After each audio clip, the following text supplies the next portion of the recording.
yo, be sure to get some popcorn, get a drink, and just sit back and relax. This is about to be a very, very insightful episode of Attack on Cowboys featuring Terrence Parsons from the Unwanted Opinion podcast. Now, TP has seen some of the things I've said about his brother this week, and he wants to come defend his honor.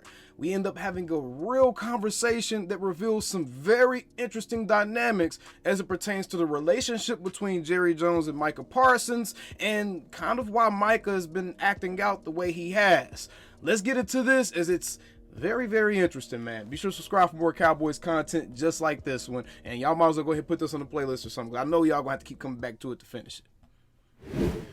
We have our guest today, Terrence Parsons from the Unwanted Opinion podcast, along with King Capers and Tad Prescott. He is gracing our platform today because, as y'all know, and as he knows, we had a little just pre-conversation just now. I've been on this brother ass the past few days. I've been on this brother ass because, as a Cowboys fan, I don't appreciate some of the stuff that he's been doing, saying, and I feel like it lacks awareness, and it shows to me a level of unseriousness that I'm just not a fan of in the leaders of my team.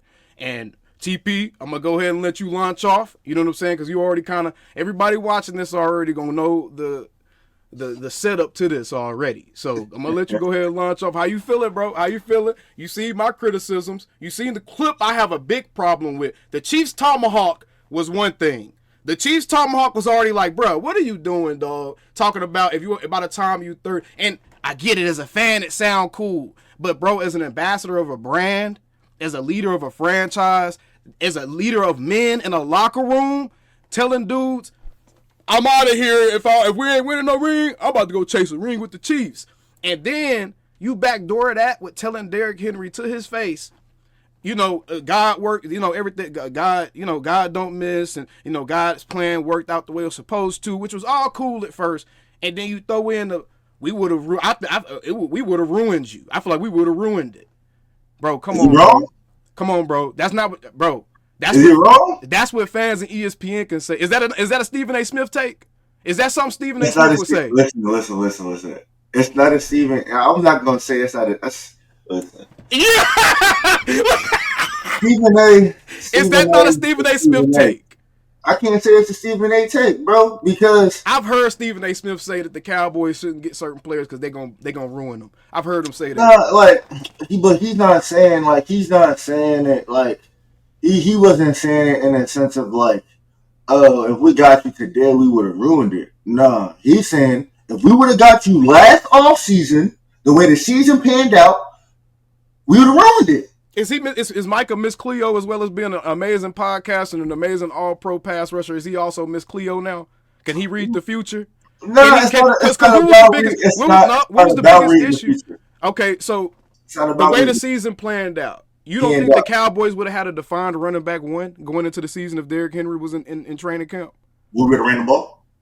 If we had Derrick Henry, yeah. Would we have? Yeah. Yeah. Did they try? Didn't they try? Yes. No. You can't tell me if they got Derrick Henry. I'm not saying we wouldn't have ran it, but we have given him 30 touches a game. How many yards did Rico get? He wasn't getting 30 touches a game. Exactly, but how many yards did Rico Dowdle rush for? He got a stat, barely 1,000 yards. And how many? And that's Rico Dowdle. How many of them came after week 6? A lot. Exactly. A lot. Exactly. Because they didn't know who the running back one was. That's my point. No, that's not it. They was shifting Zeke and Rico in. They had controversy because they didn't have a clear RB1. It ain't had nothing to do with shifting no Zeke or Rico. Okay. In no way, shape, and form, the way the team was set up was Dak supposed to be passing the ball 50, 60 times. And no game ever should that ever have happened. Period. Right? Am I right? I mean, they didn't have a running back. They didn't have a clear running back. So yes, they didn't have a running back, and then just talk about Rico getting 1,000 yards. So if we would have ran the ball since week 1, if we would have ran the ball since week 1, he could have had 1,500. Okay, exactly. So if we would have ran the ball since week 1 for Rico, he could have 1,500, right? Yeah. So you don't think Derrick Henry would have had a similar season here if you just said that? But what I'm saying is, if Dak don't get hurt Do Rico touch 1,000 yards? Bro, does that get hurt if Derrick Henry's here and we playing a different style? Run the ball like that though. Does that get hurt if Derrick Henry's here and we playing a different style? See. I don't think we play a different style. All the questions. When Mike McCarthy been known to run the ball for? Bro, Tony Pollard he had 1,200 yard seasons back to back before he left, bro. He ain't had no 1,200 yards last season with Mike McCarthy. Man, don't make me start looking up stats. Oh God, he ain't had 1,200 yards last season with Mike McCarthy. 1,100 CP, okay. Yeah, okay. I think he had a little over 1,000. Like I don't think he had 1,100. I think he had a little over 1,000. Most of them yards came after contact. I'm about to look it up. He had like 800. I remember he had like 800 yards after contact. I think it was like a little under less. I mean, if it was 1,100, it's right on the news. Okay. You got me. 1,005. You got me. Yeah. Okay, you got me. I mean, that's what I'm saying. Like, we just wasn't running the ball. We didn't have a real running back. We didn't have it, bro. Okay, let me ask you this. Are Tony Pollard or Rico Dowdle, with your football mind, are either one of them dudes real running back ones? Are either one of them dudes real lead backs, bro? 3 down backs? No.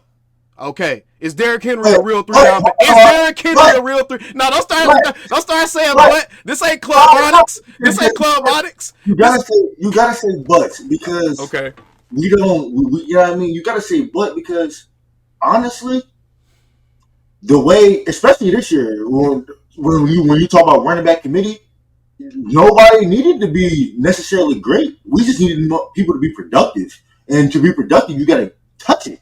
And you know what I mean? For a while there, they weren't even touching it for real. 10 carries. I just can't. Okay. Here's the thing about this particular part of the discussion we're having. Both of us can be right. Both of us are actually right. Both of us are right now. Because we don't, that's the thing. We don't know how the Cowboys season would have played out had they brought a Derrick Henry in. Micah don't know how the Cowboys season would have played out had they brought Derrick Henry in. Micah don't know. Bro, what did the Ravens do? He went and won one game in the playoffs with the Ravens. He don't know if we would have did the same thing with Derrick Henry, and it would have been the same shit, bro. That's the point. It's like you can't say that type of shit because it's like, bro, like what? Because as a leader in the locker room, you on the defensive side of the ball talking to an offensive player saying that for one. So what is that saying to your offensive line on your team? What is that saying to the quarterback on the team? What is that saying to the receivers, the tight ends on the team when you're saying if an offensive player would have come here, he would have been ruined? What is that saying to those guys on that side of the ball, bro? The season, like I said, the way the season panned out, you know what I mean? You can't necessarily disagree with what he said. That's from the perspective of a fan, not from the perspective of a brand ambassador. Is your brother going to tell someone wearing a pair of Nikes, I'm glad you bought those because Adidas would have hurt your feet? That's not the same thing. What? That's not the same thing. So he's not a brand ambassador for Adidas. He's not being paid by Adidas to rep a brand. Is he not being paid by Adidas to rep a brand? No. That part's true. Is he being paid by the Cowboys to represent the Dallas Cowboys? Yeah, he's representing the Cowboys. But okay. So why would you go and say something that degrades the brand? That honestly lessens the brand, bro. That's my problem. That is a Stephen A. Smith sports talk show type of rhetoric that the players, the faces of your team, they should not be perpetuating those type of rhetorics about their own organization. Whether he feels like it's true or not. Does he care about winning? Are you for real? If he's telling players who can help him win, how can you say he care about winning if he's telling players that can help him win? I'm glad you went somewhere else. That's not what he said. That's not what he said. What he said was, I'm not even going to speak on that. It was all part of God's plan. That's what he said. No, what's the rest of it? No, what's the rest of it? What's the rest of it? What's the rest of it? He said we would have ruined it. But that's not saying I didn't want you to come here. That's not what he said. We would have ruined. Okay, fine. You got me. He didn't specifically say I didn't want you to come here. But saying my team would have ruined your season is just as good. It's just as effective. You can't tell me with a straight face right now if Derrick Henry would have joined the Dallas Cowboys, he would have been playing in the AFC divisional round and had a real chance to be right back in the AFC Championship. You can't tell me. I can't tell you that because if he would have played with the Dallas Cowboys, he would have been in an NFC divisional round. Hell no! He would have been in the NFC. He would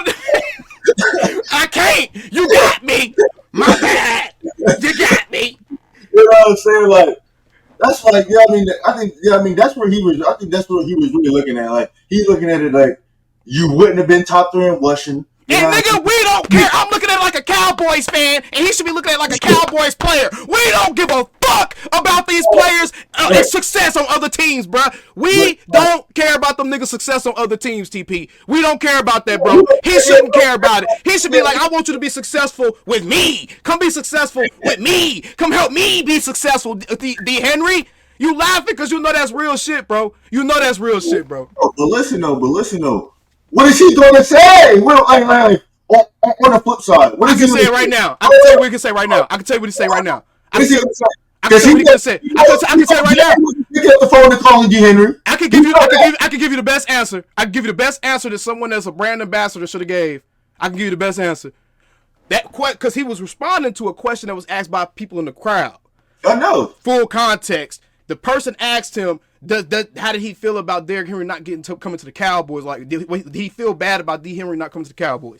Micah said, no, not really, because God has a plan and it worked out the way God planned it to. So I'm happy that he didn't go and he had an 1,800-yard season, 9 or 8. All cool. We would have ruined it. That's where it went bad. Bro. This is where he could have said. This is what he could have said. He could have said all the same exact shit and then didn't say that last part, bro. What's wrong with that? We would have ruined it. Was unnecessary and toxic, bro, to your brand, bro. We would have ruined it as crazy as a leader, bro. You can say unnecessary, but toxic. All right, maybe it was a little drama. Maybe it was a little dramatic. Okay. It was unnecessary as fuck, bro. It was unnecessary as fuck. Okay. Or he could have done what we would have. Or he could have done what people are asking Dak Prescott. People mad at Dak Prescott right now, bro, because he didn't go out there and be like, oh, we need this, and this. He could have said, well, to be honest, yeah, I kind of do wish he could have came here because we clearly needed a running back like a Derrick Henry. He's a great player, but it worked out the way God planned it too because he still had a great season regardless. But I would have loved for him to come to Dallas. What's wrong with that? Because Micah know, in all intents and purposes, that there was no way in hell Derrick Henry was coming to Dallas. That don't matter. You said that don't matter. Look, we can't worry about, bro. We cannot sit here and say nothing that everyone else does matters because Jerry Jones is who he is. That's BS. That's BS, bro. That's BS. Because so listen, you remember last Super Bowl, not this one, but last Super Bowl when Micah was in Jerry's suite, and you know what I mean, came out, they had that long talk. Okay, cool. So you know what I mean, they had that long talk. You know what I mean, so Micah already knew what it was. You know what I'm saying? Like he told me, like, you know what I mean, because when I felt it there at that time, I asked him, I was like, so what we doing? And when he told me what he doing, I said, oh, fuck this shit. Because I knew, you know what I mean? I knew he wasn't getting nobody. I knew he wasn't doing nothing all season. I knew it was all going to be focused on signing niggas and, you know what I mean, all that. I knew what it was. So, you know what I mean? How do you think he felt? You know, he want talent. You talking about taking play cuts right now to get more talent. So how, you know what I mean, at the end of the day, he know we need more talent on the team. He know, you know what I mean? But at the end of the day, he still feels as though there's enough talent on this team to still win. If we going about things the right way. You know what I'm saying? No, he don't. No, he don't. He can't. I don't know. He think that. I don't know. He think that. TP. Okay, hold on. Wait a second. I can't confidently sit here and say, bro, I swear, up until last week, I would have been right on your side with this, bro. But the Super Bowl week shenanigans, his Super Bowl media week shenanigans, bro, all the interviews and some of the shit he was saying, he was talking about how he was happy this team is resetting. He was talking about how it was time for some of the older players to be gone. Because he's happy this. So that combined with you telling guys we would have ruined you. I don't know that he's confident in this team, bro. You're not right. I mean, right now, would you be confident in this team? We were 12-5 3 seasons in a row. No, yeah. That's all fine and I'm talking about. And guys were injured last season. I'm talking about the state of the team. Fuck, we all know guys. What's the state of the team, DP? He's not worried about. He's getting caught up in narratives, bro. Listen, it's not the narratives. That is, because what's the state of the team, realistically? Fuck the narratives. Let's look at it as football in a vacuum. The Cowboys are 12-5 3 seasons in a row. before the coaching hires. That made shit a little better. Before the coaching hires. But even that though. Okay, go ahead. That Micah talked about wanting Zimmer back and running the whole situation back the whole year, right? The whole year. He talked about wanting Zimmer back, running the whole situation back. He knew his injuries. He still thought they could compete. He said that the whole year while losing, still thinking they can make the playoffs. Boom. Then you don't bring back Mike McCarthy. You don't bring back Mike McCarthy, which don't bring back Zimmer. Now Micah has to be on DC number 3 in 3 years. You know what I'm saying? Do you think they came to Micah and asked what type of DC would you like? They probably didn't. Exactly. They probably didn't. Why do you think they didn't? Why you think they didn't, bro? Why do you think they didn't? No, why I know. I think I have a great idea why they didn't, bro. Man. I think I have a great idea why they didn't. And what's that? Bro, Micah just be saying shit, TP. Dude just be talking, bro. He just be saying he don't taste his words before he let them leave his mouth. Somebody said that on my live stream. Bro, do not taste his words before he let them leave his lips, bro. Micah, well, see, listen. Like, I don't know why people. Micah's a very smart individual. And I believe that. I'm not calling him a dummy. I believe that. That's what I'm saying. So, like, when Micah talks, he doesn't just talk. He means everything he says. Like, yeah, so he means the Cowboys would have ruined Derrick Henry, which was a terrible thing to say in public. Listen, like I said, a terrible thing. Can we not agree on that, bro? You play sports, T. Like I said, it was unnecessary. Like I said, I would agree with unnecessary. He didn't have to say that, but he wasn't. It was wrong, though. No, it was wrong. It was wrong for a leader of the team to say that, though. It was wrong for a leader of the team to say that publicly. It was wrong. You could say that to D. Henry behind closed doors, but like, bro, I'm glad your season turned out that way. But the way he's feeling right now, is he a leader on the team? He said he was. He said he was. In the eyes of the organization. Exactly. Why in the eyes of the organization? See, now we get into some good shit. Now we're getting to some good shit, bro. Now we're getting to some good shit. Exactly. Why do we think in the eyes of the organization they're not really fully ready to just say he's the leader of the team? That's the question I want to ask you. I'm gonna let you go with that. You said what? Because Micah, out of anybody that goes to me and talks on the team, Micah is the one that keeps it the most 100, the most thorough. Facts. He keeps it the most 100. That can come to the media, and he gonna say everything to make sure everything is gonna be cool. Micah come in the media to speak his mind. Period. And a lot of it be wrong, and a lot of it shouldn't be said. It don't be wrong though. It might not shit be said all the time, but it definitely don't be wrong. I watch player after player after player talk about how hard a coach's job is, how much more time and how much more effort a coach has to take to be in the game than the player does.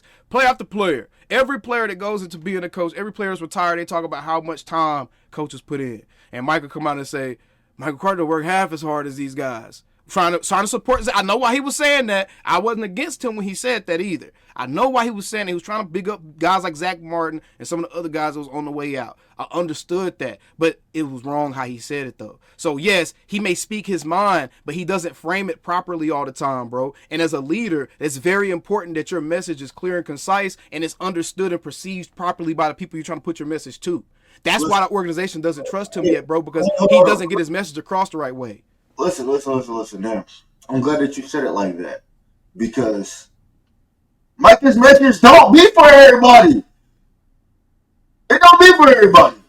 It be for the people who was understood and got to be explained. And he ain't sending it right though. He's not sending it right. He's not doing it the right way, bro. He's saying it because it's causing just as much of a negative impact perception wise as it is a positive one, bro.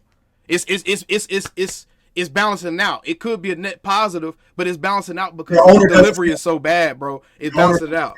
Our owner does the same thing. The owner's the owner. You can't go to work and do what your owner do. Listen, and here's the other thing. When Jerry come out and say crazy shit, when Jerry drives headlines, he's benefiting the Dallas Cowboys one way or another. If it's the pockets or the brand, his headlines he's driving benefits the Dallas Cowboys. Micah's headlines have been benefiting Micah Parsons Podcast Incorporated, bro. Stop it. Right there. I'm willing to have my mind changed. I'm willing to have my mind changed on that. Stop it. Listen. I'm gonna let you go on the whole monologue. Get me. One Get thing, me. Get me. look, Give me your best sell job, bro. Go at me. Get me. I'll just keep it a stat. One thing, anything that Micah says is not going against winning. It's not going against anybody on the team.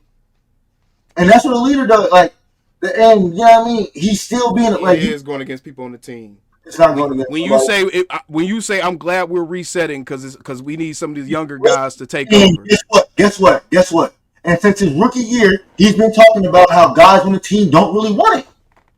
So if he's been talking about his rookie year, guys on the team don't really want it, and then year 4, he's talking about, I'm glad some of these older guys are getting out of here. What do you think? Come on, man. 1 + 1 = 2. 1 + 1 = 2. Micah hasn't shown me he really wanted. You put a stat out yourself and shown what the defense has done the last 3 playoffs games. Yeah, because so, and I'm not saying I'm not one of the people to look at the stats and be like Micah should give a bunch of sacks, but if he's having as much of an impact and he's balling like he should, then that should be opening up his teammates to get some sacks, right? That should be opening up his teammates to make an impact, right? You would think. You would think. But you need some teammates. The teammates got to step up. Ooh. The niggas got to step up. Hey, man. When you getting one-on-ones because of me, you got to step up. You got to step up. Oh, man. I don't know, man. I see guys like Myles Garrett and Max Crosby and the Trey Hendricksons of the world and the Aiden Hutchinsons. And I see these great defensive ends, the TJ Watts, the Nick Bosas. I see all these guys, bro, and they don't have the best defensive lines in the league, bro. But I see these guys take on double teams and beat them all the time. I see these dudes take on double teams all the time. You just said Nick Bosa didn't have no crazy D-line? When the last time Nick Bosa had a great D-line? This is the first year. This is the first year. Can't say he didn't. Bro, they didn't have a great defensive line last season.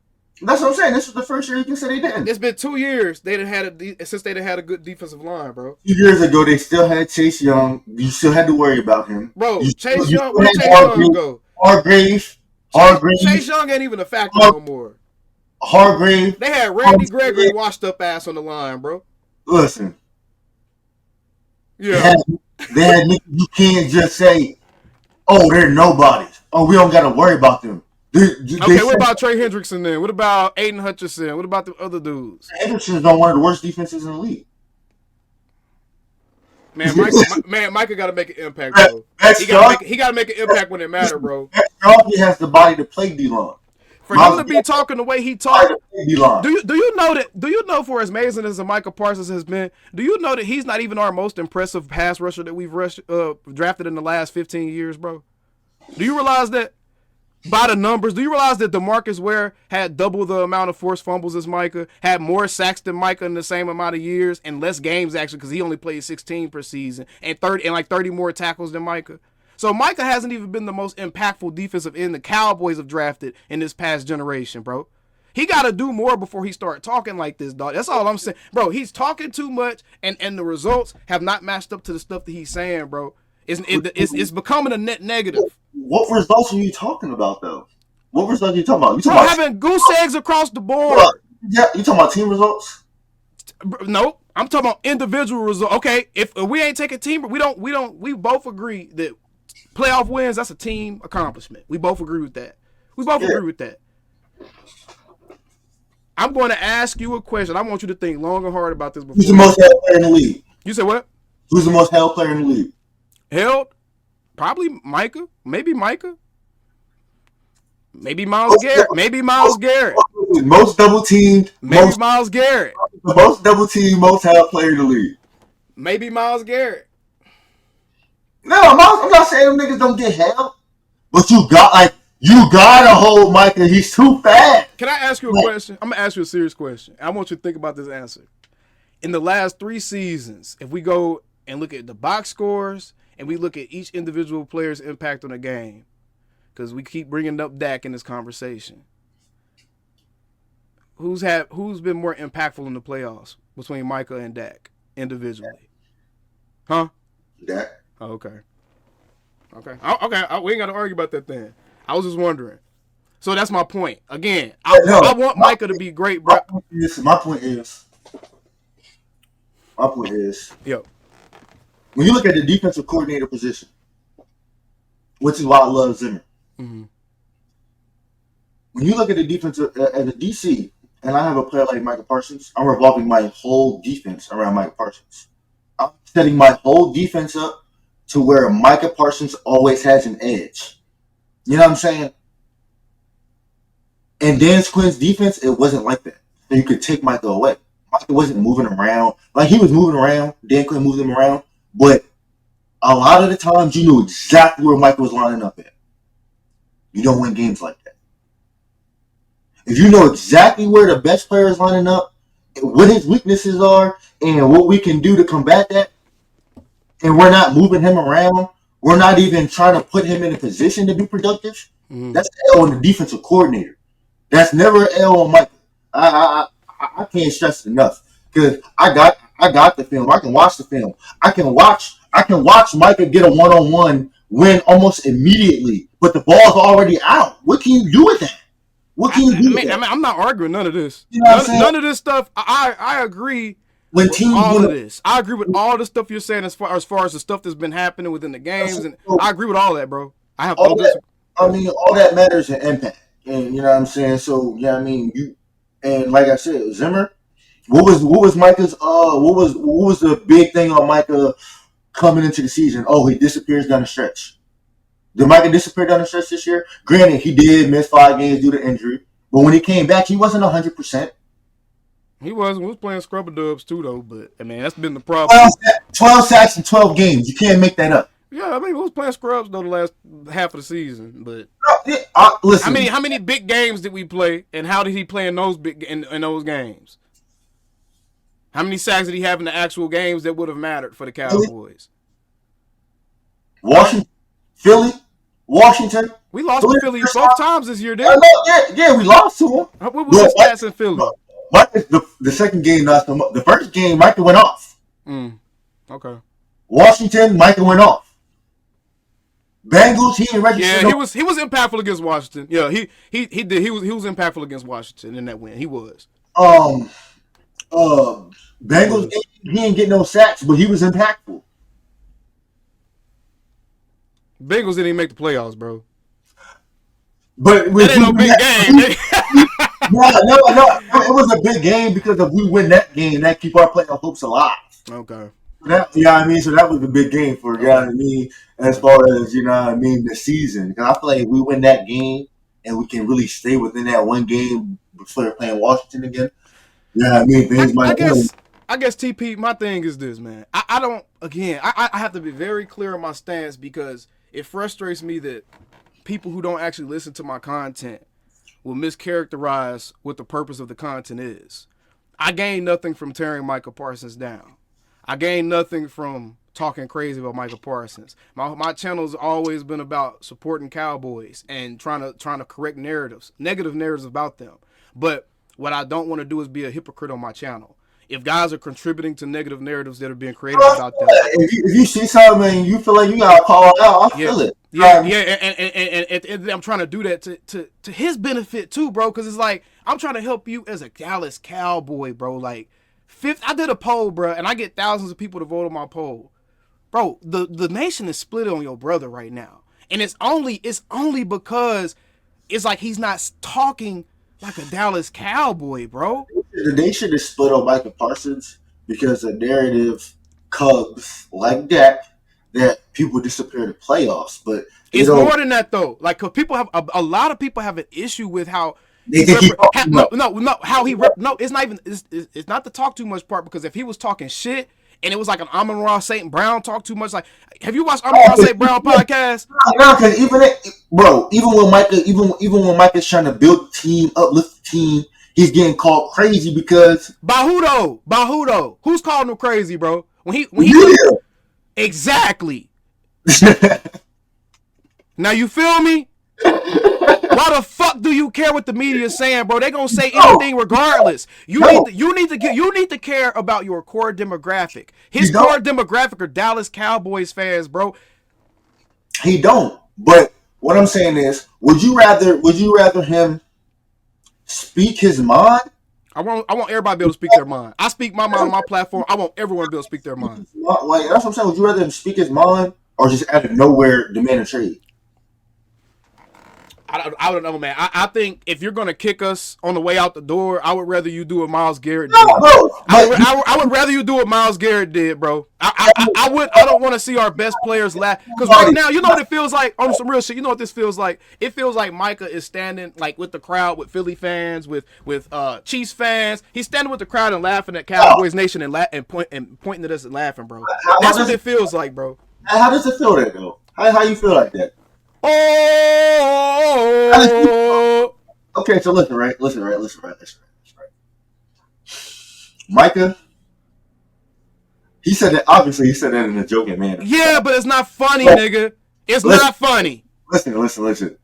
If you know Micah, that's just him. And it's not funny, nigga. You know Micah, it's just him. He's a big kid. He jokes. He laughs. You know what I mean? Whatever. He's an entertainer. You know what I mean? And that's why the Jones family don't trust him with leading their franchise. Listen. That's neither here or there. Your leader comes in at what happens on the motherfucking field. No, it ain't just that. No, listen, you lead everywhere. You lead everywhere, bro. Yeah, you lead on and off the field, right? You lead on and off the field. But as certain people and their personalities, you just gotta let them and their personalities be. You know what I'm saying? Mike is one of those people who's like Prime. People thought Prime was a problem. Prime's a winner. Mike is a winner. Prime never said no crazy shit about his teams, though, bro. Listen. Mike never really said no crazy thing about his team. Like, you can say, oh, when he said he didn't have to say, cool, he didn't have to say that. But at the end of the day, he only said what fans and media members are saying, not what players should be saying. That's the problem. He's only saying what fans and media are saying. No, not saying. Like you said, feel. That's how most motherfuckers feel. And it's wrong because most fans are emotional. You argue with fans every day on Twitter, TP. These niggas be emotional and wrong, bro. They be emotional and wrong, bro. They do be emotional and wrong. But so don't echo that. You have to be. That's what Dak talking about. Be a professional. You're not a fan. You're not a media member. You're not a YouTuber. You're not a podcast. You're a professional football player. Be a professional. You're a football player first. So you should always, when you're speaking publicly about your team as a football player, you should always lead with that, bro. You should always speak as a football player first in public settings, bro. Speaking as a football player. No, he's not. He's speaking as a fan. Stephen A. Smith. He's speaking as football players from other teams. That's how he's speaking. No. He's speaking straight football IQ. Lead the team out of it. Straight football IQ. We want to use these. You don't do that, bro. You don't do that. That ain't right, bro. That ain't right, bro. You know that's not right. You know if you was on the team, you play sports, bro. You know if you was on the team and the best player on your team, dude's trying to transfer to your team, but he tell it, and then they end up going somewhere else, and dude's like, well, I'm glad you ain't come here anyway, because our programs suck. You know you would feel away, bro. You know you would feel away. But he didn't say that. He didn't say Cowboys suck.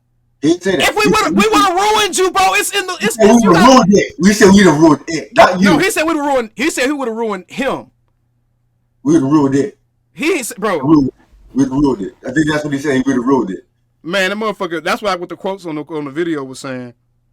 That's not what the captions and shit said. But you, him, it. Listen, we wouldn't use him right. Shit, the Baltimore Ravens didn't really use him right. Honestly. Okay, so what the fuck we talking about, Micah? If the Ravens didn't use him right, why the fuck he wouldn't come and get not used right by the Cowboys? Fuck it. Don't try to make it seem like one evil is better than the next. You should be going for you should be trying to advertise your evil as the best evil of them all, bruh. You should be like, hey, real talk. That's your evil. Hey, my evil is way better than these fools' evil. But listen though, at the same time, we not about to act like he don't advocate for niggas to come here. He do, but it's like, bro, you gotta pick a side. Pick a side. You can't say in one day, hey, we would have ruined you if you would have came to us, and then the next day be like, Miles, come help us stop Thanos. Nigga, what? Listen, again, because he just told Derrick Henry we would have ruined him, so why wouldn't we ruin Miles? Why wouldn't we ruin Miles? Think about his context. You're speaking past tense. He's talked about all his stats from the prior season and said we would have ruined it. If we look at our prior season, He probably wouldn't have had them stats. That's the problem. He Fuck probably those wouldn't have made stats. the playoffs. Fuck those stats and fuck him wanting the best for other teams, bro, and other guys on other teams. That's the That's the problem for real. Fuck wanting the best for other players on other teams. We don't care about that shit as Cowboys fans, bro. At the end of the day, he don't care about that shit. Yes, he do. Yes, he do. At the end of the day, he don't care about that shit. If you're not a Cowboy at the end of the day, he don't care about that shit. But it comes down to off the field, we cool, we boys, you know what I mean? We thug it, you know what I mean? We be out, you know what I mean? I'm always going to want the best for you. You know what I mean? Like, I'm not no hater. I'm not none of that. You know what I'm saying? Like, I just want, at the end of the day. And that's all real. That's all true. You know what I'm saying? That's all true. You know what I mean? Like, so like, you know what I mean? When people be like, well, I seen a tweet on Super Bowl Sunday where somebody was like, oh, here comes Micah congratulating Saquon tweet coming like, yeah, Yep, here it comes. Yeah, you gonna congratulate him. At the end of the day, if they were to see if Micah was facing Saquon in the Super Bowl, everything gotta be on Twitter, dog. You know what I mean? Everything gotta be on Twitter, bro. Everything gotta be. You know what I'm saying? Like, you could send that nigga a text. I know he got Saquon number. Send that fool a text, bro. Hey, you know what I'm saying? Like, why have to be? Why? See, that's the problem. You have his number, bro. You his boy. Listen. Why can't you just do it privately? Why does it have to be in front of the world, bro? Why does it have to be in front of the world, TP? Hey. Why? Because what? When you disrespect him in public, the apology gotta be in public. Man, he ain't disrespecting no Saquon in public, bro. No, he ain't disrespecting. Micah ain't never disrespected Saquon to where he needs to talk. He ain't disrespecting no Saquon in public, but at the end of the day, you know what I mean? It's still fuck Philly. So, you know what I mean? When you say shit like that in public, keep it! Keep that energy! They won the Super Bowl! They won the Super Bowl! Not saying fuck Jalen Dilfer. I don't give a fuck about Philly, bro.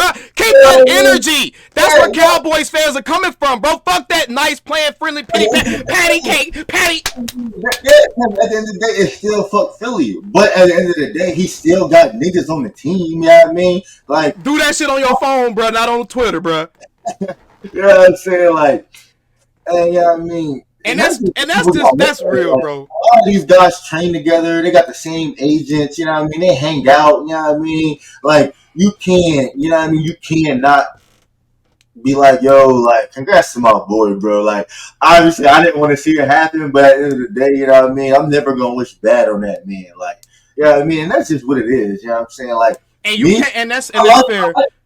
I like guys on the Eagles team. You know what I mean? So, like, at the end of the day, I even say congrats to Philly, but I'm gonna always say fucking Eagles fan because those are the ones that I argue with. Bro, you speak more like you speak more like a Dallas Cowboy than your brother do, and he get a check from them every week, bro.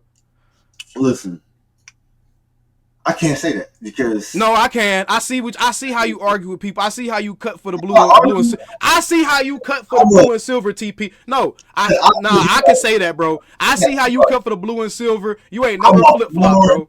Because I'm a born and raised Dallas Cowboy fan. Like that, like that's just instilled in me. Like Micah, he was never like he wanted to be a Dallas Cowboy and all that, but like he was never like a Cowboy fan. You know what I'm saying? Like it's different. You know what I'm saying? Like it's different. You know what I mean? He wanted to come to the Cowboys because he loved the organization. You know what I mean? He loved the city of Dallas. You know what I mean? He loved what the team stands for, and you know what I mean? It'll be that much greater for his legacy winning the Super Bowl in Dallas, and he wants that. You know what I mean? He want to be here. He want that a part of his name. When it comes down so to he want to just use the star powers, which you just fucking told me, bruh. All you people do. A lot of people do. You know what I mean? A lot of people do. Ain't nothing wrong with that. Oh no. There's nothing wrong with that. Oh no. I mean, as an individual, he wants to win. It didn't matter what team you went to. As an individual, you must win a championship. Like that. Like he wants that a part of his name. Like that's something like he's never done on any level. He never won a high school state championship. Never won a football national title. Like that's something that so maybe he needs to take a look at how he leading, bruh. Because I know he always been the best players on his team.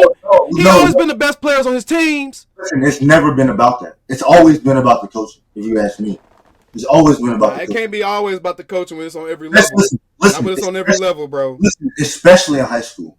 No, especially in high school. I agree with that. listen, when you're the best player on the field, listen. That's when it matters the most in high school. Yeah, In exactly. high school, you can have a coach So, that literally is let in me a give you, coma on the sideline. If you let out me there give you killing, you gonna go the crazy. rundown. Let me give you the rundown real quick. Micah's high school career, right? Defensive end. Mike was a defensive end. He was a defensive end freshman and sophomore year. Played running back his whole life before that. He was at a high school where the head coach wouldn't allow him to play running back because he thought that he was immature. Mm. Come junior year. Come junior year, Micah transfers in the middle of the season. He leaves an undefeated team, goes to the city team who already has 4 losses, 3-4. They were 3-4 at the time, more like 3-4, 4-4. He joins the team. They don't lose a game again until the state title. Following that senior year, Micah has 100 carries. How are you the best player on the field and only have 100 touches on the season? 100 touches for 1,000 yards and 27 touchdowns.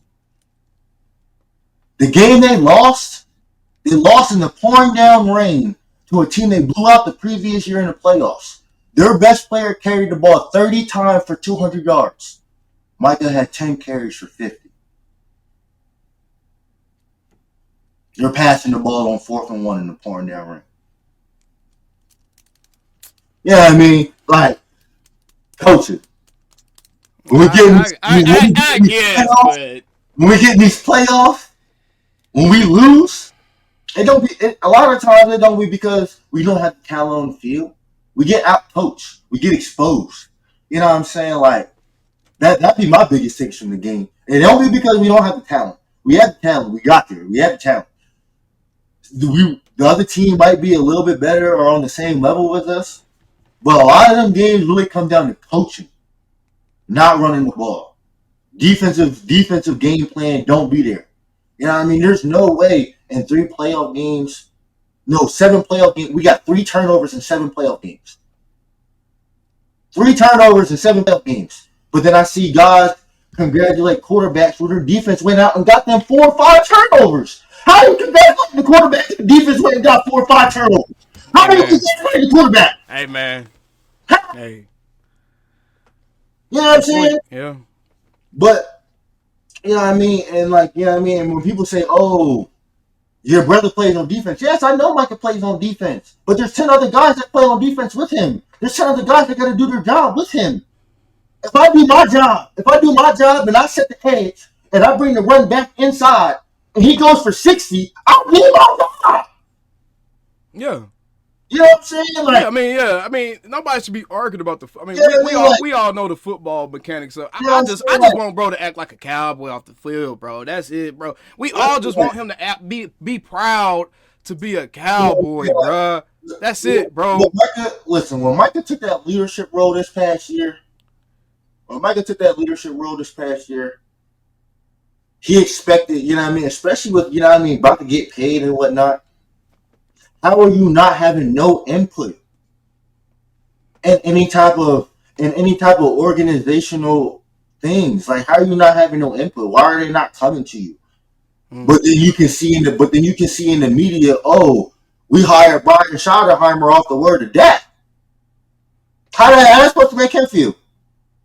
Bro, like he needs to be accountable for what he puts out, bro. Listen, I wouldn't ask him for his input either if I was Jared. I'm just keeping it a book, bro. I wouldn't, bro, because he's too concerned. Because he don't even say he sounds like he 1 foot in, 1 foot out as it is. TP, he sounds like he 1 foot in, 1 foot out. He 1 foot in, 1 foot out, but all he been committed to is winning. He 1 foot in, 1 foot out. Winning for himself, not winning for the Cowboys. Winning for the Cowboys, bro. If anybody's 1 foot out, 1 foot in and 1 foot out, it's the Cowboys. I mean, I'm not gonna argue that. I mean, we all feel that way about Jerry and how the front office do things. You know what I'm saying? So it's just like, yeah, I mean, how can you Yeah, that's true. How can you expect certain things, and you know what I mean? Because we can't do what the bosses do, man. I can't go to. If I had a day job, I couldn't go to my job and do what my bosses do. I'd get fired, bro. He'd tell me, get the fuck up out of here. You ain't signing checks. Oh, it's not about doing what the bosses do. It's just more about how, you know what I mean, how we see other organizations run things and do things, and then, you know what I mean, how you see your organization and how they treat their other best players. You know what I'm saying? It's just like because their other best players aren't constantly giving negative headlines, bruh. that don't give no negative headlines. What was the reason for delay? That don't give no negative headline. He been the utmost professional throughout his Dallas Cowboy career. Right. Why do they play with his money? Why do they treat him like they don't need him? That's how Jerry them do shit, bro. You know what I'm saying? Like they did that to Emmitt Smith. Emmitt Smith won the Marine. Emmitt Smith won the Marine, and that's how they did that to Jimmy Johnson. Jerry told Jimmy that's not how we do things in Dallas. You know what I mean? And they ain't one shit since. So that's just how they move, bro. It ain't got nothing to do with the player. That's just how they move. So you can't get mad at a player saying when everyone, especially when everybody feels the way, when they say, "Oh, our best players got to leave to go get a ring," you cannot be mad at a player for saying, "Yes, the fuck you can." How his teammates feel about that, TP? Listen, it's not. Hold up, time out. I feel it. Listen, how his teammates feel about that shit? I would never want to see my brother leave my team, but at the end of the day, if he signed this contract and take less money, which he shouldn't do. He said he would do it. If he takes this contract, that's the problem. You're talking too much. He said he would do it because he wants to win. Yeah, so do that. And tell guys. So it's okay. Go ahead. You got it. Think about it from like that's what I'm saying. Like think about it from the way he's approaching it. If I come to the media and I'm telling you I'm going to take less money to win right now. Telling me now I will take less money. I want to win. Amazing. And then he goes to his podcast and say, "Motherfucker, when I hit 30 and we ain't won shit, I gotta go make a business decision." What do you mean? And then he also goes on his podcast and say, How is it? Explain that to me. Yeah. And then he go on his podcast and also tell the guys that he would be taking less money to bring and help him win. He tell the guys that you taking less money for, we would have ruined you. You biting your own hand. No. Yeah. They combine the two situations. Nah. That's all interconnected. He take less money from Miles. He said he take less money, period. But when when you had that clip with him saying he'll take less money from Miles, and then you had a problem with him saying, "Is Miles gonna take less money to come play with me?"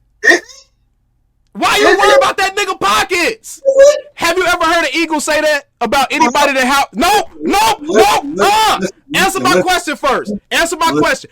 Have you ever heard an Eagles player say anything of the sort when asked about somebody Howie Roseman might be trying to go get? Have you ever heard an Eagles player talk about, salary cap? We ain't never heard an Eagles player talk about that. They leave that shit to the GM, bruh. You don't talk with another man money, bro. You don't tell another man, you going to take a pay cut to come play with me. No, that's not what he said. He asked the question, is he going to come? Is he going to take We know why he was asking that. Because he was like, shit, I ain't going to take a pay cut. He ain't taking one. No, I'm not going to take one if he's not taking one. No. That's why he was asking that, bro. No, that's not why he was asking that. He was asking that because, okay, I'm going to take a pay cut because I want to win. Is he going to take a pay cut because he want to win? We can't just add Myles Garrett ain't going to do it. So he's going to take a pay cut too. We need more than just Myles Garrett. All right, I'll give you that one. You can take it that way. I'll give you that one. I can see how you can take that one. I can see I could take that way. I can see that. Yeah. Okay. Yeah, like okay, I'll give you that one. Just like Zach Bond, he going to take a pay cut. All pro? Yeah. You think fuck that pay cuts. How about Jerry to just figure out how to fucking beat GMs properly? Listen. Howie ain't asking nobody to take pay cuts. He just pushing their money way out, bro. How about Jerry to just be GMs and quit worrying about who got to take pay cuts, bro? Come do it eventually.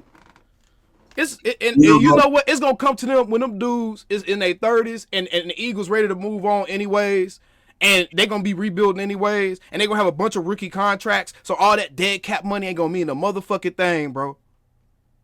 Listen. Yeah, you know it. And the Eagles ain't gonna drop off how people think they are.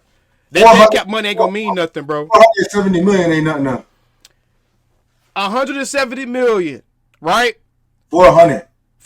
Right. They got like 470 spread over the next few years. Oh, spread over the next few years, though. They could literally take 150, 200 million a year if they got rookie contracts at vital places, like high money places. If you got a rookie contract at quarterback or running back or receiver or left tackle or defensive end or something, bro, do you know how quick that motherfucker? That's what the Broncos just showed. The Broncos just did that. The Broncos just did it. Look, Jalen Carter up. He about to be up. Oh yeah, he all got to get paid. Yeah, they gonna pay him. They gonna pay him and just push that dead cap money all the way out. You have to get paid. Yeah. You know what I'm saying? Like they'll probably end up trading to some of them guys. They'll trade a couple of them. It's impossible. Hey, everybody can't retire. They want a ring, bro. It don't matter now. Yeah, like Jerry, that's the thing. Like Jerry don't want to buy it, bro. He don't want to buy it. Like he don't want to. He don't want to get stuck with that. Listen, I knew he didn't want to get stuck with that bill for a Super Bowl when he was still talking about. I paid Dak on credit. We still paying that. You know what I'm saying? Like, we still paying off his first. Real talk. He said I paid him on a credit card. Yeah, I paid Dak on credit. Like we still trying to pay off his first deal. That's why we still trying to figure out how the second deal gonna work. He not putting that bill out like that, bro. That's facts. 500 million. That's facts. 500 million. That's facts. I can't. You know what I mean? Like, man, and that's just they won a ring, so it don't matter, bro. Yeah, shit, Rams did the same thing. They won a ring, and they bounced back after a season or two. They did the same shit, bro. But like, did they bounce back? Yes, they was in the playoffs. Yeah, that's what I'm saying. They bounced back because they got their quarterback. But how much longer are they going to have their quarterback before they sound like they're trying to trade him? I mean, because you don't want to get stuck at town. Because without a quarterback, you're gonna be right back at step one. I'm gonna tell you something, TP. If the Cowboys win a ring next year, bro, I would be happy until my ass started getting wrinkles. I don't give a fuck about nothing else after that, bro. They win a ring next year, we could be sorry for the next 10 seasons. And that's why, like, regardless of like what you can say about Jerry, you know what I mean, and the things like, yeah, he as many positives and negatives that he probably got more positives than negatives. Because regardless, spending as least money as he does, nigga, and I agree with you. Competitive the way he does. I agree with you. A dumb motherfucker can't do that. I agree with you. No one wants to hear that, but that's why I always try to tell people, look, I dislike the stuff that Jerry does as well, but I don't believe in blind rage. I don't believe in just being mad and trying to find shit to be mad for. I don't believe in that, bro. Like, you get mad appropriately and then move on. Jerry has his flaws, but Jerry's also done some good things as well. I mean, I think that's reasonable. And you know what I mean? And for as much shit that I talked about him, you know what I mean? Everybody talked about it. About that shit, about that Saudi shit, man. He followed that up with A+ hires. I don't give a fuck what you're talking about. Yes. And this is something I was preaching for a long time. You know what I mean? Just coaching. Mm-hmm. That matters. That's the most important thing other than talent. Coaching. And the staff has a purpose. Shawty's staff has a purpose, bro. It's clear what that staff is built to do, bro. Yeah, run that motherfucking ball. Yeah. And I'm excited. Yeah, I mean, like, so, you know what I mean, you can't say Jerry didn't watch the season this year and, you know what I mean, see what we was fucking up at, because if you go look at the coaching hires and, you know what I mean, all that, he clearly see we need to get back to running that fucking ball. You know what I mean? He can't go to the media and say, hey, we go as far as that takes us anymore. He shouldn't anyway. You know what I mean? He shouldn't. He shouldn't. So, I think that's, you know what I mean, positives. And honestly, I really think Micah going about things, though he might not go about them the way that people want him to go about them, but I think him saying the things that he's saying puts pressure on them to actually do something. I don't think so. I think it has the opposite effect, honestly. Listen, I think it has the opposite effect, bro. If if my best player says y'all got some 30s to make it happen, and it's not like it's not the first time he said it. Like, don't make it seem like it's the first time he said it. TP. Jerry Jones told Jimmy Johnson, a coach who had just won him 2 Super Bowl rings, you could get the fuck up out of here, bro. We don't do things like that in Dallas. What the fuck do you think kind of leverage Dak or Micah or CD would have when they ain't won Jerry a motherfucking thing yet? They don't have the leverage in that way. You know what I'm saying? They have the leverage in the fact that Jerry is a businessman first. So when you're a businessman first, you have to sell the team. What sells the team? Big name players.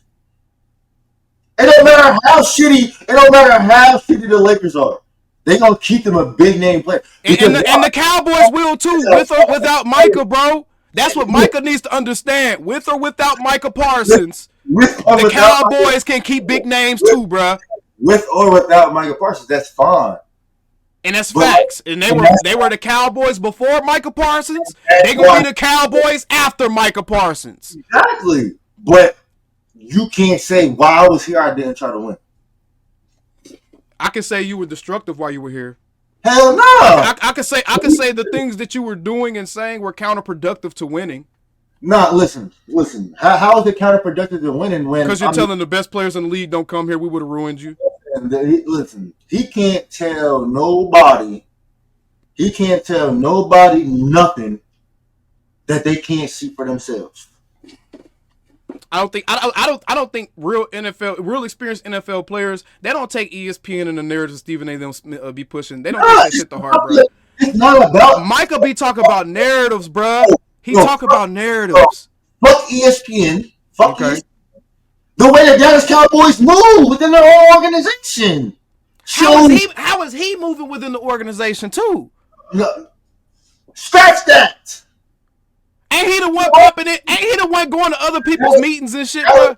Dallas Cowboys' own organization ain't loyal to their players. So how you expect? Nah, the Cowboys are loyal. No. Jared Jones is loyal to a fault to people.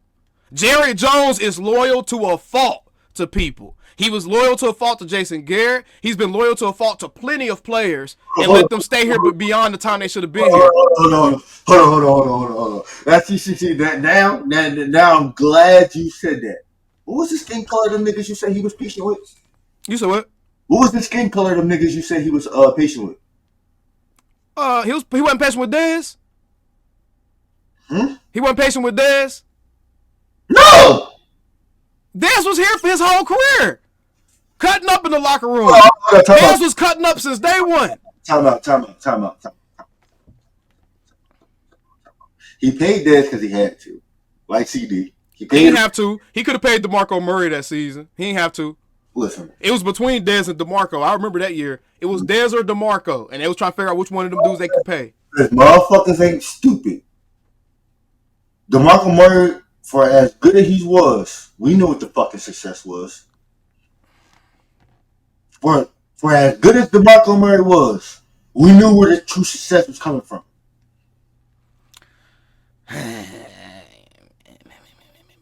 I don't know, man, because the team didn't look the same after that season. After DeMarco left, they never looked the same again. So I don't know. Who was running back?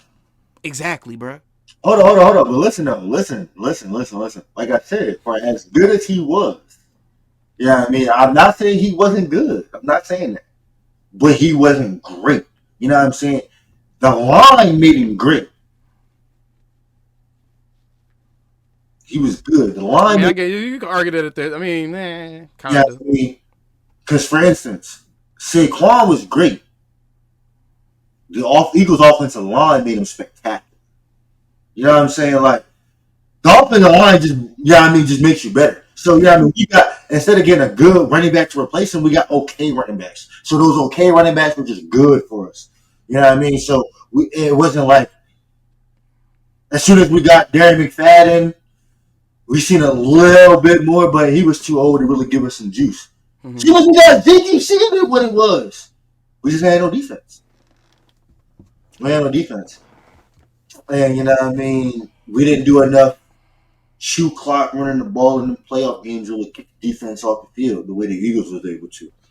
and the Eagles didn't necessarily even have to do all that the way their defense is playing. You know what I mean? So Yeah.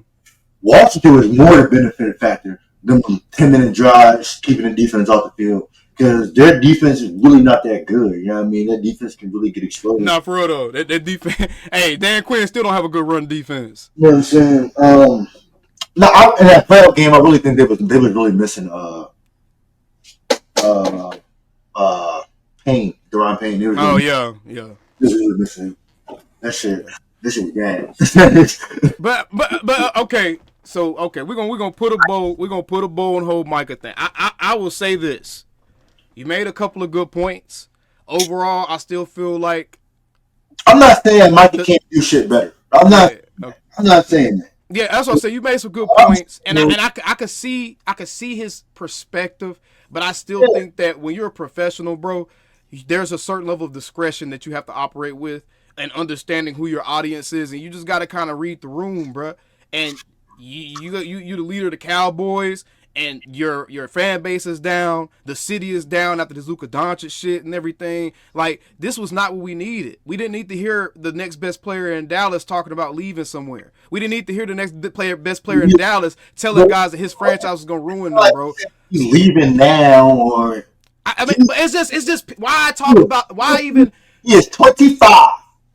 He just turned 26. Yeah, he's saying Dallas Cowboys got 4 years. Just, you know what I mean? You got 4 years. And that's fine if he feels that, and that's fine if he feels that way.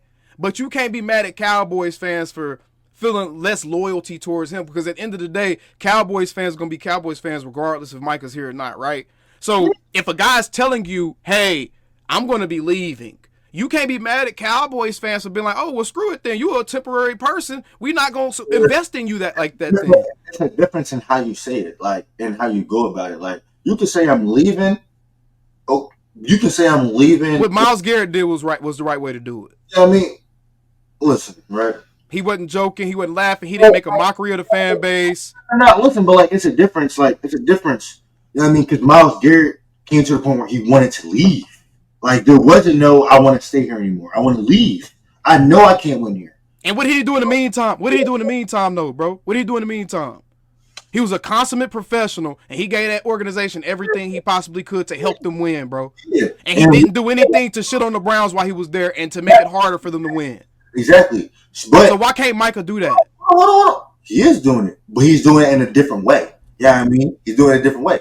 Instead of being quiet, like I said, instead of being quiet and just letting it stir, he's putting it out there. Listen, I'm fully committed to this team. I want to win.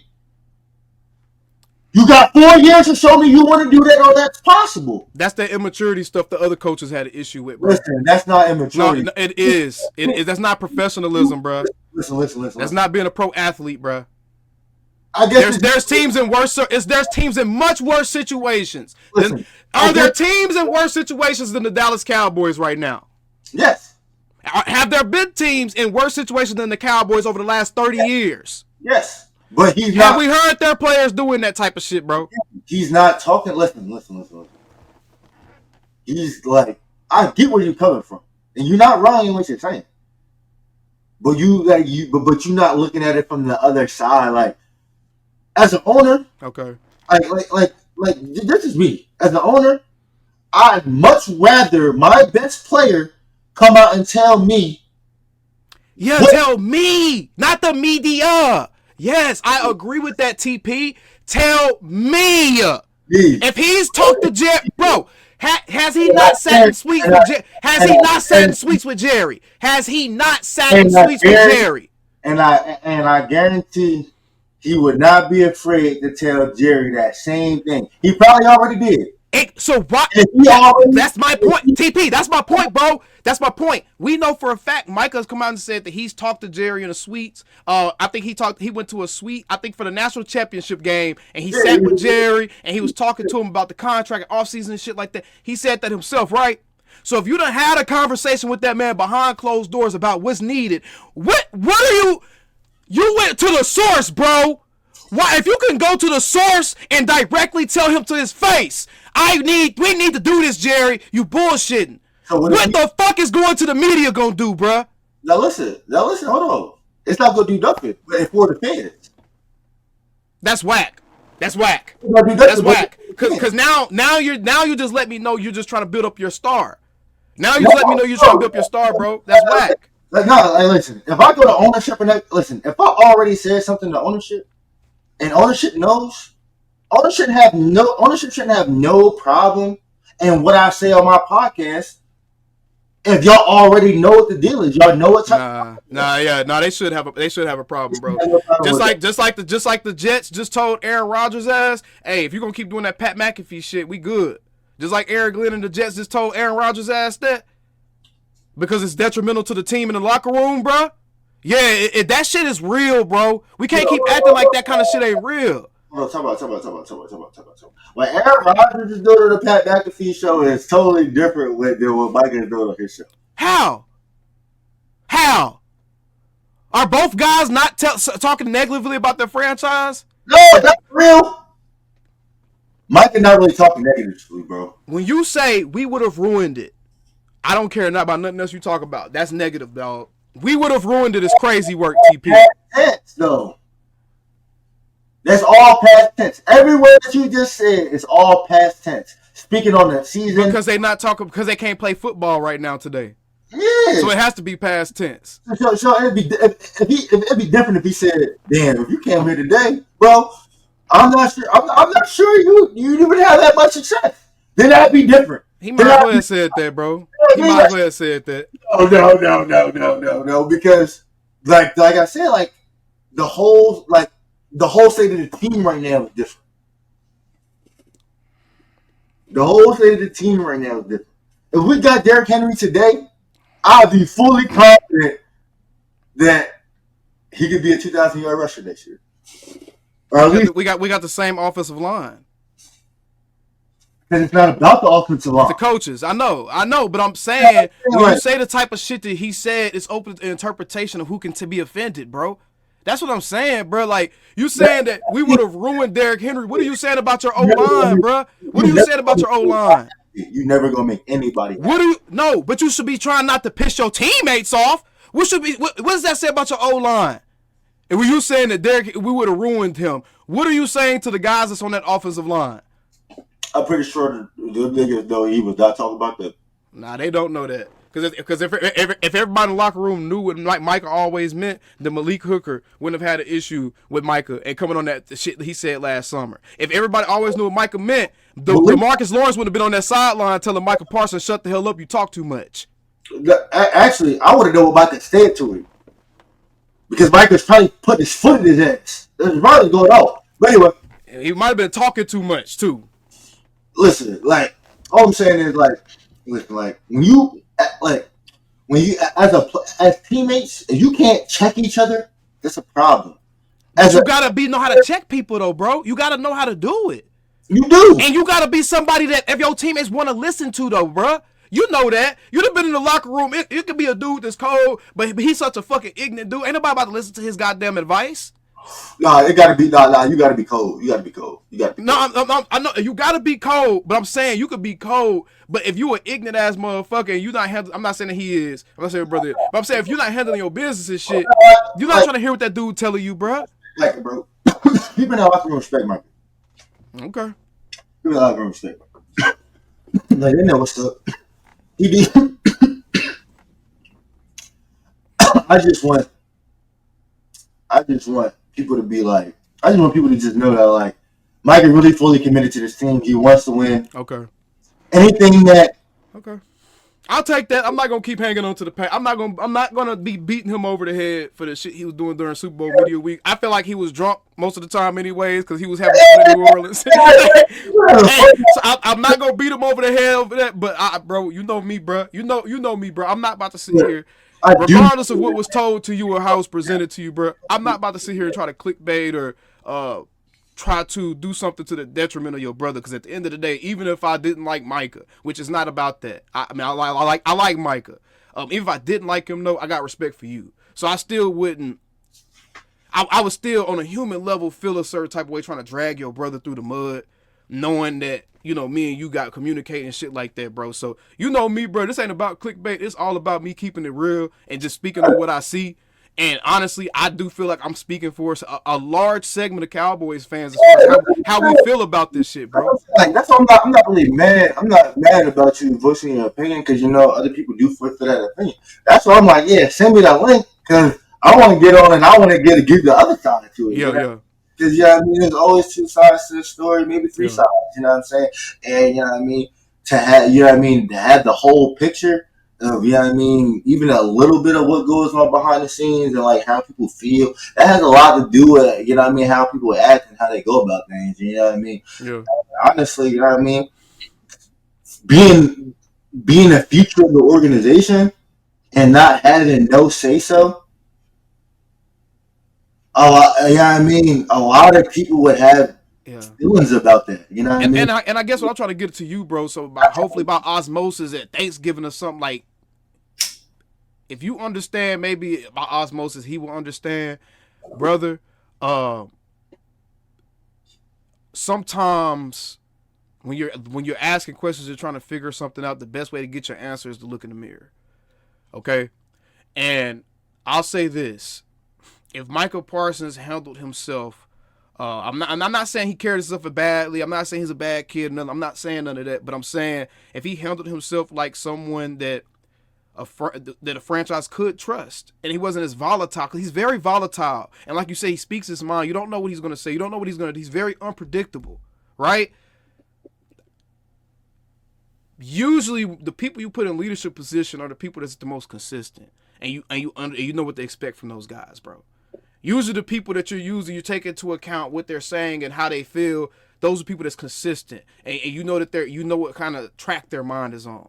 Yeah, but like we spoke on like earlier this year, you know what I mean? There's different leaders and different ways to lead. Absolutely, absolutely. But yes, so maybe the leadership position they want him to occupy, or they feel comfortable with him occupying, is just the on-field leader.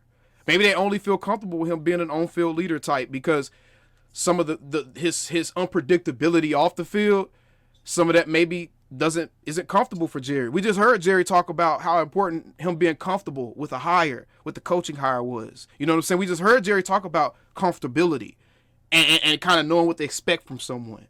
He doesn't know what to expect from Micah, bro. So that's why he's not allowing Micah in his world to that degree.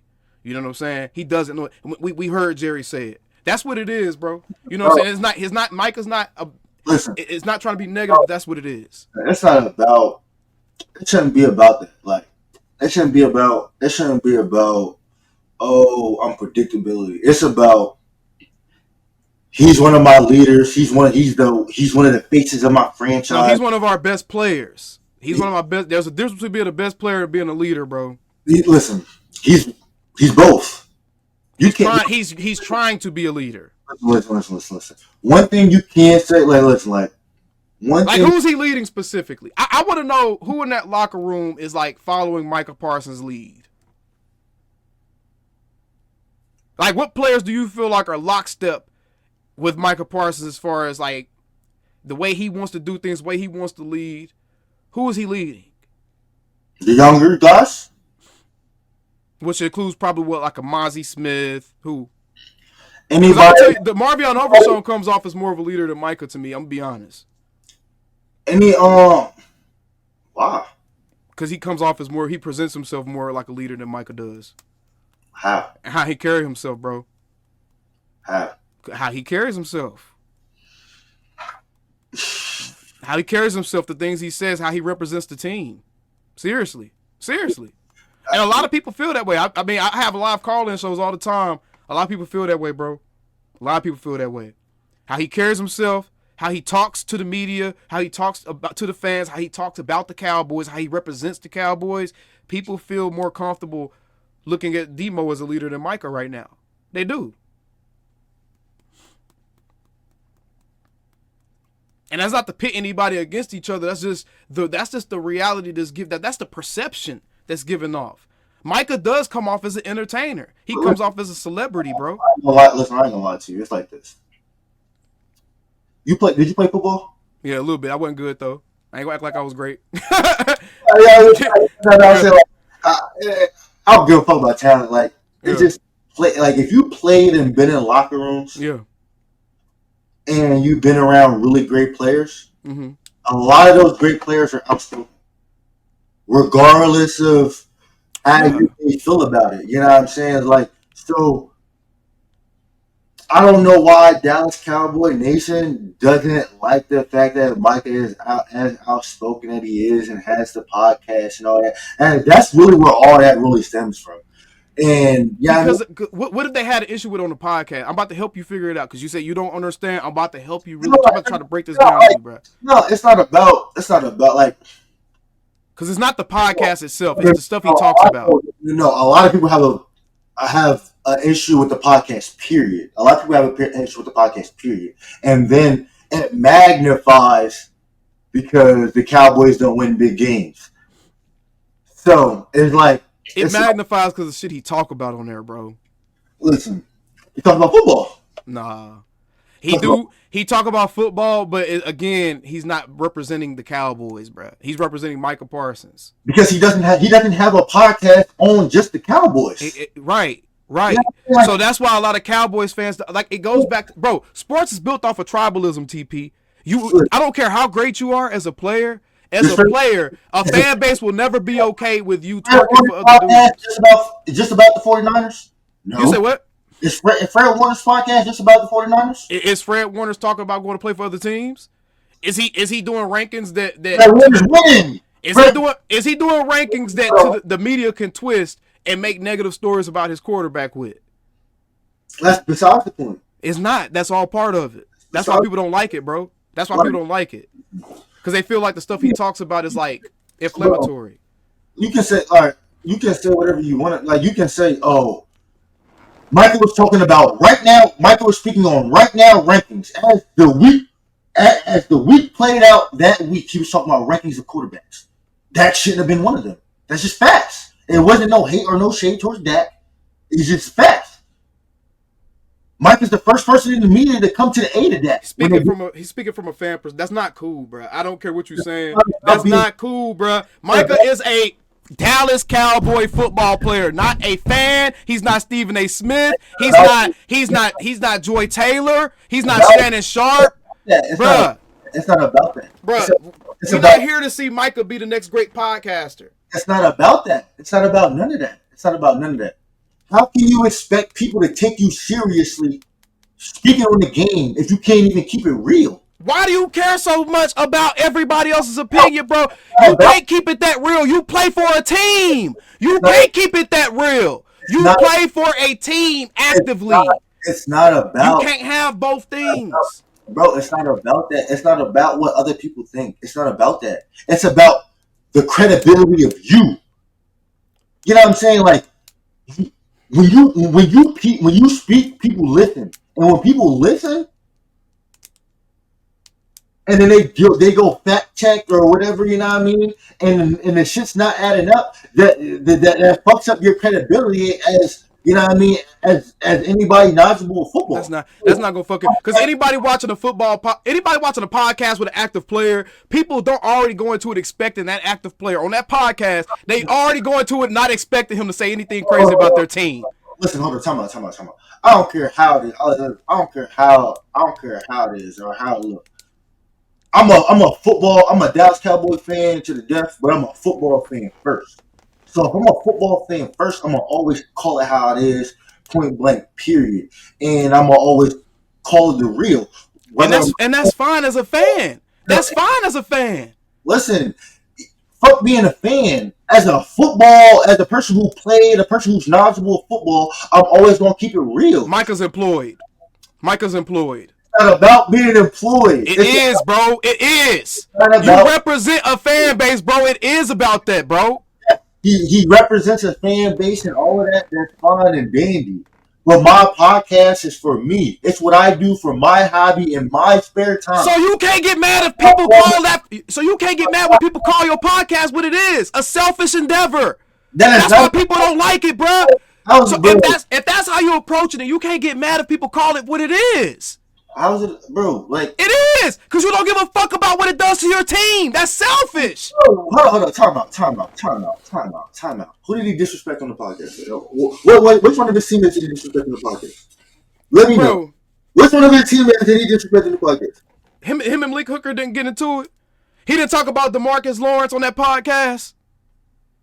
Huh? You disrespect him. Yes! No. Yes! DeMarcus Lawrence disrespecting himself when he went on that motherfucking podcast with, was that Stephen A. Smith? He might have been tired. You know what? DeMarcus Lawrence might have been saying he was tired. The team was tired from dealing with the drama in the locker room because of fucking power struggle, bro. That's a possibility now. No. That popped into my head at this point. Listen. Fuck that. Fuck that. Just like you just said. Should never be said. That should have never been said.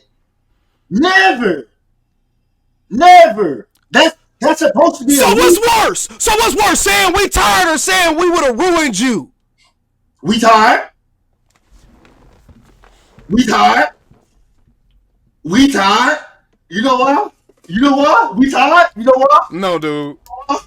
You know what? Why? Because we tired means I didn't train properly. I didn't prepare my body properly. I wasn't prepared properly. It says a lot of things about work ethic and your will to win. He said emotionally tired. Listen. He said they were emotionally exhausted. You know what can be emotionally exhausting? A locker room power struggle all season. A locker room power struggle can be emotionally exhausting. When I hear emotionally exhausted, a locker room power struggle could be emotionally exhausting. When I hear emotionally exhausted, I hear soft. And when I hear a guy call his own team bad and say that he would make a good player worse, I hear soft and loser mentality, bro. Listen. No. That's a loser mentality, bro. No, it's not. Because again, he wasn't speaking on nothing present or future. Everything he said was past tense. The way the Cowboys season panned out, he was not wrong in what he said. So, okay, since we keep talking about how the season panned out, bro, what did Amon-Ra St. Brown do after the Redskins embarrassed, or the Commanders embarrassed the Lions on his podcast? What did he come up there and do? I don't know. I don't watch the podcast. Oh, okay. He didn't go up there talking about how bad his team was and how disappointing everybody is and all that shit, bro. Micah ain't never said that. Just because they lost. He didn't talk about, we would have ruined you. Amon-Ra go up there, bro. Lions people don't have a problem with his podcast because Amon-Ra goes up there and he flexes for his team. Wrong after the Green Bay loss? You said what? What did Micah say wrong after the Green Bay loss? I'm sure I can go back and find some. No, well, I'm just saying I'm pretty sure Micah was the guy that said I did my job after the Green Bay loss. Yeah. That was wrong. It's not wrong, bro. You can't be on defense talking about you did your job and you gave up 42 points on defense. It's not wrong. It's the wrong shit to say to the media. It might be the wrong shit to say in the media, but okay. He's not wrong in what he said because he was doing his job. That's the thing, but that's the thing, bro. You know what I'm saying? Understand discernment. You got to understand when you can say shit. When the media is asking you about you and your production and your impact on the game, the only thing I can say is I did my job. Man, ain't no way you say, man, them niggas have 50 on us, bro. They put up 50 on us. Ain't no way I'm sitting there, come on, I did my job. 50 points on the scoreboard. Yeah, and I watched Micah draw a couple holding penalties, get a couple pressures. You know what I'm saying? Didn't register a single sack or tackle. When did they run at him for real? When he did beat the left guard, what the left guard do? Tackle him, flag. That was going to be a sack, flag. Yeah, I mean, like, what can you do? I did my job. He just got to learn, bro. I mean, whether he feels it's the truth or not everything needs to be said to the media. But like a lot of whether he feels it's the truth or not everything needs to be said to the media. Listen, like I said, like it's not like you can't go up there and just not say nothing because it's just like you like a lot of times after the loss, my brother hates to lose. He's gonna be emotional immediately. So it's like when be professional. You gotta. I'm not down talking to nobody. I did my job. I did my job. Because at the end of the day, you know what I mean? I'm not going to down talk nobody. Ain't none of that. You know what I mean? What can I say? I didn't necessarily. I didn't play great, but I didn't play bad. I did my job. Like, you know what I'm saying? Like, it's just like I can't say no. I mean, no comment. I get a fine. You know what I'm saying? Like, it's not like, you know what I mean. Like, like, you know what I mean. Like, it'd be a lose-lose situation. I'm gonna leave this particular subject alone, bro. I'm just saying. I'm gonna just say this, bro. You can't. I'm gonna leave the trade Micah shit alone. I'm gonna leave that shit alone, bro. But 25 years old, man. Nah, bro, I had to overcome. I'm sorry, bro. That excuse don't work for me. TP, let me give you some background about myself, bro. By the time I was 25, I was already running people's businesses and had overcome homelessness. So that excuse don't work for me, bro. I'm sorry. No, I'm just saying he's outspoken, bro. He's always been that way, bro. And he just got to figure out what needs to be kept a little bit lower volume sometimes. You know what I mean, it's just, and like I say, like I'd rather him be outspoken and do things that he does, because at the end of the day, he's shown he wants to win. He's shown he cares, and it's mixed messaging. You can say it's mixed messaging. But it is, because the shit he's doing, people can perceive as he doesn't care about the Cowboys. Maybe he cares about Micah Parsons. If Micah Parsons winning, I don't doubt that he wants Micah Parsons to win. I don't doubt that. You can't say, bro. You can't say he doesn't want the Cowboys to win when it's the same thing. It's the same. He's not treating it like it. It's the same thing, bro. Bro. Micah understands more than anybody. It's a team game, bro. There's never no I. It's a team game, bro. So, yes, it's the same thing, bro. It's just he doesn't like how shit's looking. Like a lot of the Cowboys fans. Like a lot of Cowboys fans. He too caught up in narratives. That's what I've gotten from all of this. Is he's way too caught up in the noise around the team, bro. Bro, it's not narratives, bro. He's living it firsthand. The team has been 12-5, 3 seasons in a row before this past season. Yes, yes. You're not, and that's what he's been saying. Again. So do something in the playoffs, Micah. Listen, again. It comes down to,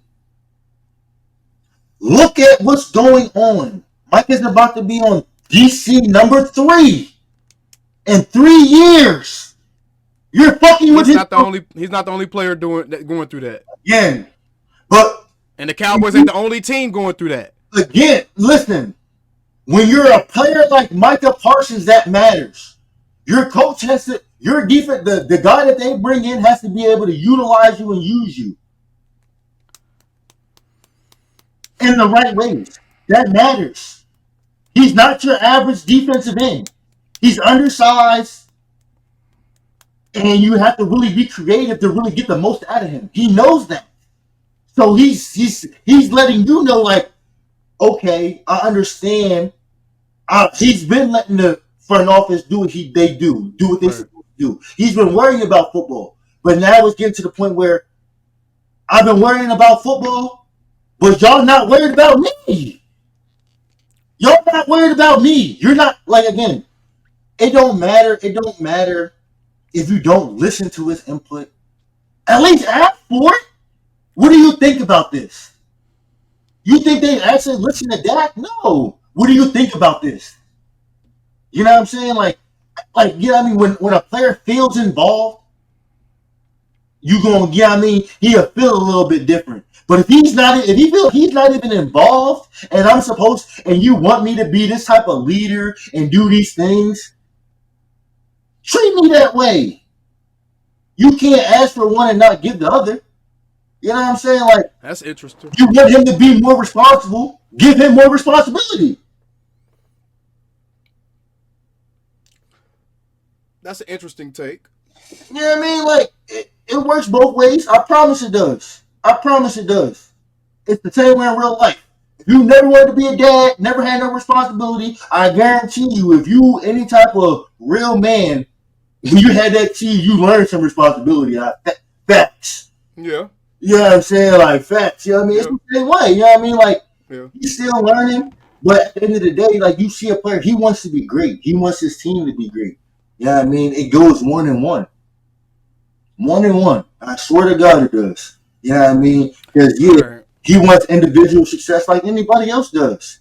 But the best individual success come with legacy. And that's a part of the team. You know what I'm saying? Like, Well, you just can't be doing stuff that, man. He adds fuel to the fire sometimes as it pertains to the negativity that Cowboys fans and the Cowboys team gets. when you an outspoken, polarizing player with a personality like his, you know what I mean, it's gonna be that way. You know what I mean? It's gonna be that way. Like I said, bro, look at Prom, bro. Prom is literally the best example, bro. Like that's just his personality, you know what I mean? He ain't as cocky as Prom was. I feel like he a little bit more humble than Prom was. But at the end of the day, like he he emulates that confidence. He puts that confidence in other players, bro. Like to say like that, and that's what I mean. Like we wasn't like when Micah came back from injury, bro. Without Micah's leadership, we don't win some of them games. Without Micah's belief that we could actually make the playoffs, bro, that team don't really start taking those steps in the right direction. I'm glad you just said that. You know what I'm saying? Like, pause. I'm glad you just said that. When everybody wanted to lose, what did Micah want to do? Nah, I'm glad you just said that. So, Micah told us last season that the team was still good enough. It's a playoff level team. It's a playoff caliber team. It's a team that was still good enough to compete, right?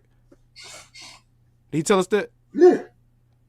So why would you tell Derek Henry in your podcast that we would have ruined you if that's how you felt He about your team? And again. Ooh. And again. Ooh. What happened? Ooh. What happened? No. Answer what I just said, bro. Answer the question I just asked you, bro. Because come on now, you know that contradicts each other, bro. No, because listen, at the end, like I said, like I started out with, Micah knew we wasn't getting no Derrick Henry, but at the end of the day, in that locker room, Micah believes in the guys in the locker room. Like when I was at training camp, I seen how much talent was on the team. When you was at training camp, you seen how much talent was on the team. We have talent on this roster. We have to utilize it. You know what I'm saying? Like that's what, like, yeah, we got holes places, but coaching can really mask a lot of that. Zimmer had the most holes this year.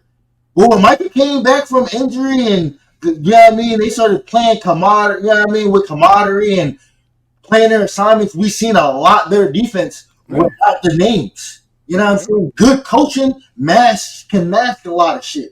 So when you look at, I was right with you. I'm right with you. I literally said all the stuff you're saying on my platform, bro. I did. When you're looking at the offensive coaching, he's not wrong. We wouldn't have, like, you know what I mean? Like, it ain't about right and wrong. It's about what you should and shouldn't be saying, bro. I'm not saying he should have said it. You know what I mean? Yeah, it ain't about right and wrong, and you know. Like I said, like he's saying something that, like I said, we all feel that way. Like Derrick Henry wouldn't have been as successful in the Cowboys. But we don't know that. We feel that way because of how the season. We feel that way because of how the season went, bro. We feel that way because how the season went. We don't know what would have been different if they could have been riding Derrick Henry a little bit. They could have been giving him 15, 18 carries a game. Dak would have never been in the position he was in. He would have never got hurt, and shit could have played out completely different, bro. We don't know. We do not know. We don't know. No, I'm not saying that. I'm not talking about the, you know what I mean, the what ifs, the maybes. I'm talking about what I actually do know. What I do know is with the things that were in place last year. Rico Dowdle at running back 1. Yeah, I'm saying if Derrick Henry was our RB1, game plan would have been different. Are you telling me coaches don't game plan differently based off what they have available player wise? If that was the case, we would have been. Did the game plan change when Micah Parsons went out? Did they game plan differently when Micah went out? Yeah. Did they game plan differently when Dak went out? You had to. So you telling me they wouldn't have game planned differently when you add those guys? Did they game plan differently add them back too, right? No. Hold on. They game plan differently, but they still did some of the same shit. Cooper Rush should have never threw the ball 50 times in a game. They would have. Cooper Rush threw the ball like 40 times in one of them games last year. Yeah, that's what I'm saying. Like, Yeah. But it was more like 45 times. Yeah. I'm saying, like, that can never happen. You know what I'm saying? Like, but my whole point is they shown they will game plan differently based on the players they have. That's my point. But what I'm saying is, with the players that we had in place to start the season, two rookie offensive linemen, and one of them played damn well. Yeah, but one of them was really good. But that's neither here or there. It's about that's neither here or there. Like, for the offensive line, like, yeah, you can be decent as an individual, but it's more how you work in the continuity. Mm-hmm. So it's like starting two rookie linemen on a team where they don't have the right coaching. We don't have the right weapons. It should have never been, Dak, you got to throw the ball 50, 60 times for us to try to win. It should have never been none of that. I agree. You know what I'm saying? So when we talk about game plan, Mike McCarthy wasn't confident trying to run the ball because he's seen Zeke every day in practice. He's seen Rico them every day, bro. Man, listen, it's not about that. That's not about that. You can never be one dimensional. You gotta attempt to run it. It's not even about attempt to run it. You gotta keep on running it until it works. Because that's the thing about the run game. It's not always gonna work at first. You gotta keep on running it until it works. It's going to get more effective as the defense get worn down. That's fact. You know what I mean? You can never just go away from it. And that's what we did. So it's just like, I'm not saying Derrick, we would have been throwing the ball 50, 60 times. But what I'm saying is, if Derrick Henry was to be on our team, he wouldn't have had 1,800 yards. He wouldn't have been able to been opened up as he was with Lamar Jackson on his team. And what I'm saying is, I don't give a fuck about that. I don't give a fuck about how good he did anywhere else, bro. I know he would have helped the team. I don't give a fuck about what he did anywhere else. Anybody know football know he would have helped the team. And I don't give a fuck about how well he played somewhere else, bro. Anybody knows that he wouldn't have been as effective in this game. I don't give a fuck about how effective he would have been somewhere else. And that's all Micah was saying. He just said, everybody knows Dak Prescott could probably win a Super Bowl if he played with the Niners or the Eagles too, right? Yeah. I wouldn't give a fuck if Dak won a Super Bowl for them motherfuckers. You know what I'm saying? I'm just saying. Do you see what I'm saying with that? That's the point. That's the point. I'm just saying. His reasoning for saying that made sense, but as a Cowboy, it shouldn't be coming out of his mouth. Is the point? His reasoning for saying it made sense. I'm not going against you right there.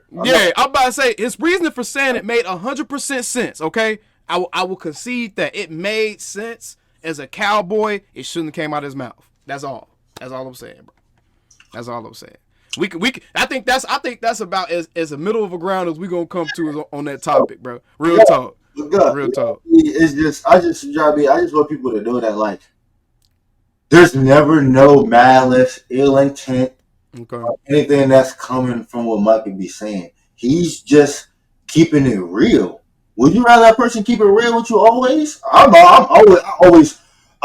never want a wishy-washy motherfucker around me. I want the same motherfucker every day. I want to know what to expect. All right, so if your girl was to come to you and let you know, hey, man, I'm leaving you in a couple of years if you don't give me X, Y, and Z.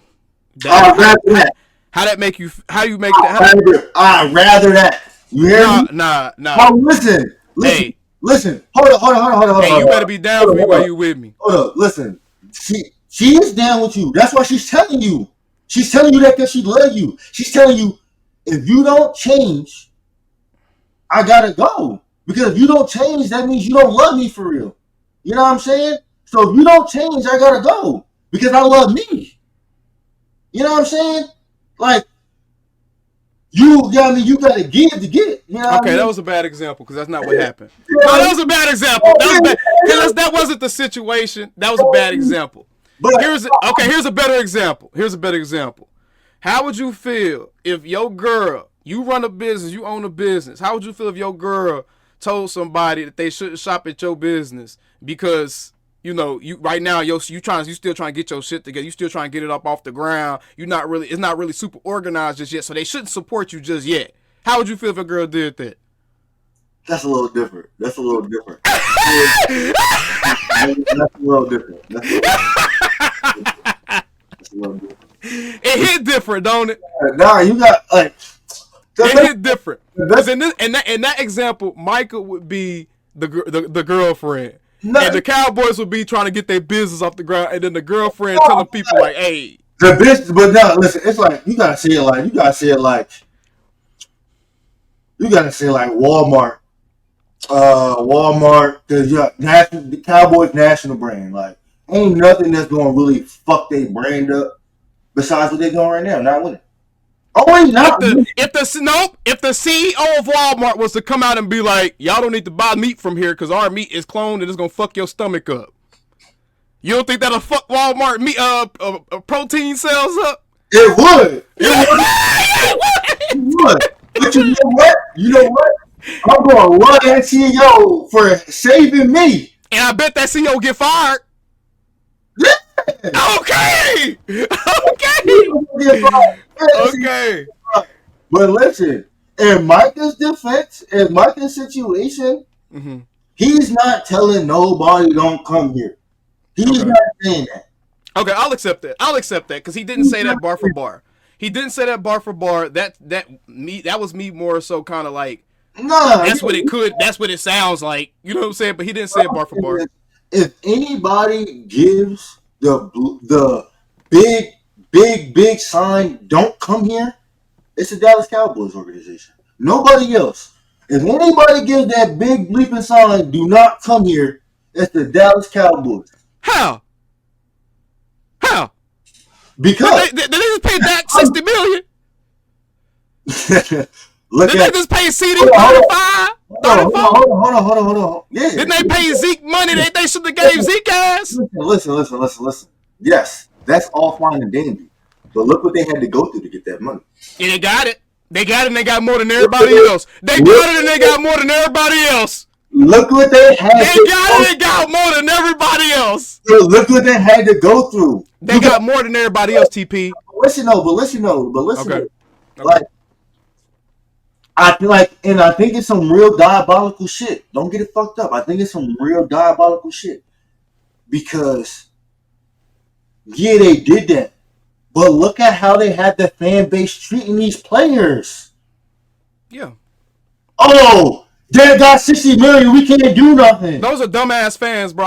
Those are dumbass idiots that's gonna say that type of shit anyways, though. But it's not the dumbass idiots. But when you got the owners coming out and saying, "Oh, we can't do certain things because of the cap," but we can do certain things because of the cap. Y'all don't. That's true. Now I feel you on that. Y'all waited to pay Dak on purpose so y'all didn't have to do nothing in free agent. You can't tell me it wasn't the case. You can't tell me. I believe that too.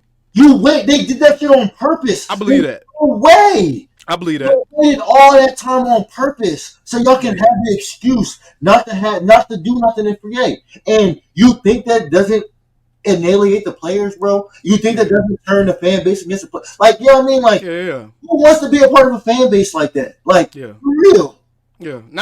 That's a solid point. I can't argue that. And then on the flip side, you pay them, and then as soon as that production drops, you want to get rid of them. Hey, immediately. Every team do that. Listen, every team do that. Listen, every team do that. You're right, because it's a business. Yeah. Every team do that. So, but my thing is the process of it. Okay. The player's great. You don't want to play him. You don't want to pay him. You make him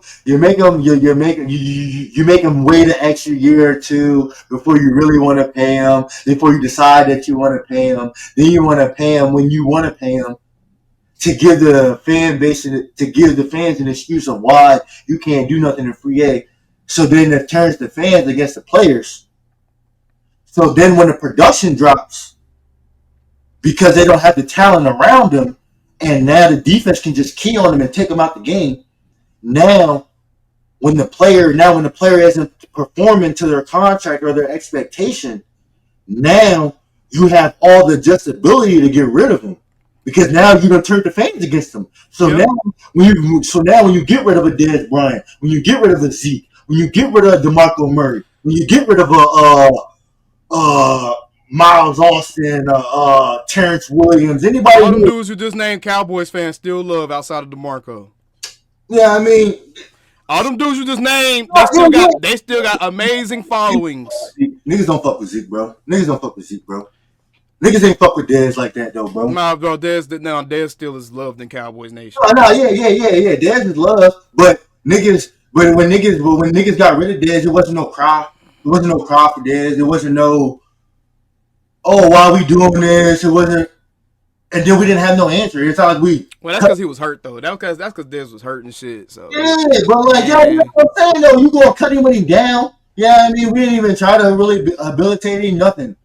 Yeah, I mean, he tore his Achilles and it was just good riddance. And then him and Dak wasn't meshing for real, so. Yeah, I mean, but Dak's last playoff game, what'd he do? 10 catches, 120.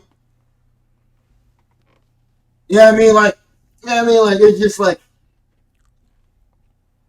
I just don't like the process of how they go about shit. And if you look at, if you're a big name player and you see shit like that, like, you should want to, like, look at how they did Dalvin Cook this year. You can't tell me he deserved that. Yeah, it's cold. You know what I'm saying? Like, it's just. I think Mike McCarthy went rogue, though, but that's a whole different subject. That don't mean I don't want good players on my team, though. Just because I think the coach sucked, that don't mean I don't want good players on my team. I'm sorry. Like, no, it's just, I'm just saying, like, before you said Micah is, you know what I mean, saying, like, don't come here. I feel like the Cowboys are doing a pretty good damn job of it themselves. Shit. You know what I mean? Coaches don't even want to come here. And even if that's true, even if that were true, which is not, because some of the best coaches in the country just came here on the Brian Schottenheimer staff. Hold on, no. That was true. Oh. Listen.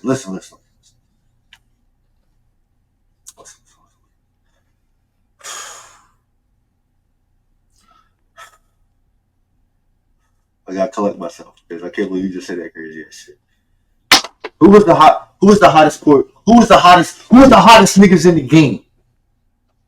Who was the hottest niggas in the game? Ben Johnson. Who was the hottest niggas in the game? Ben Johnson. There was more? It's Aaron Glenn. There was more? I know. Hope you ain't talking about goofball ass Liam Cohen. Nah, I'm just saying, like, Aaron Glenn and Ben Johnson really the top two candidates. Everyone else was just kind of like names. When you look at Ben Johnson, bro, I'm not even saying I wanted Ben Johnson. He's no more of a proven commodity as a head coach than anybody else. I'm saying I'm not even saying I wanted Ben Johnson. But for the Cowboys to be the type of franchise that they is, for him to pinpoint the Dallas franchise, like he ain't name dropped the Dallas Cowboys, but when he was talking, you knew who the fuck he was talking about. He could be talking about the Jets. No, he could be talking about the Jets. He could be talking about the Jets. Hey, Saints. He could have been talking about the Jets or the Saints. Listen, nigga. Bro, listen, nigga. Do you realize? Hold on. We caught in Cowboys bubble. No. Listen. Do you realize that there were stories going on that the Jets owner was allowing his grandson to pick players and shit based off of Madden ratings? Listen. Do you realize that? Listen. He wasn't talking about just Jerry, bro. Listen. He wasn't talking about just Jerry. Listen. It's not. Listen. If you go back and watch that interview, I swear you should actually clip what I'm talking about and put it on here so that they actually see what the fuck I'm talking about.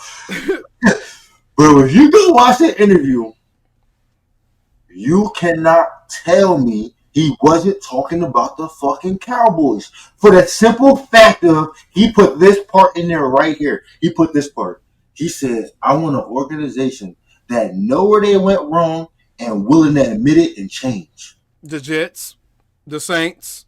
No. Yeah.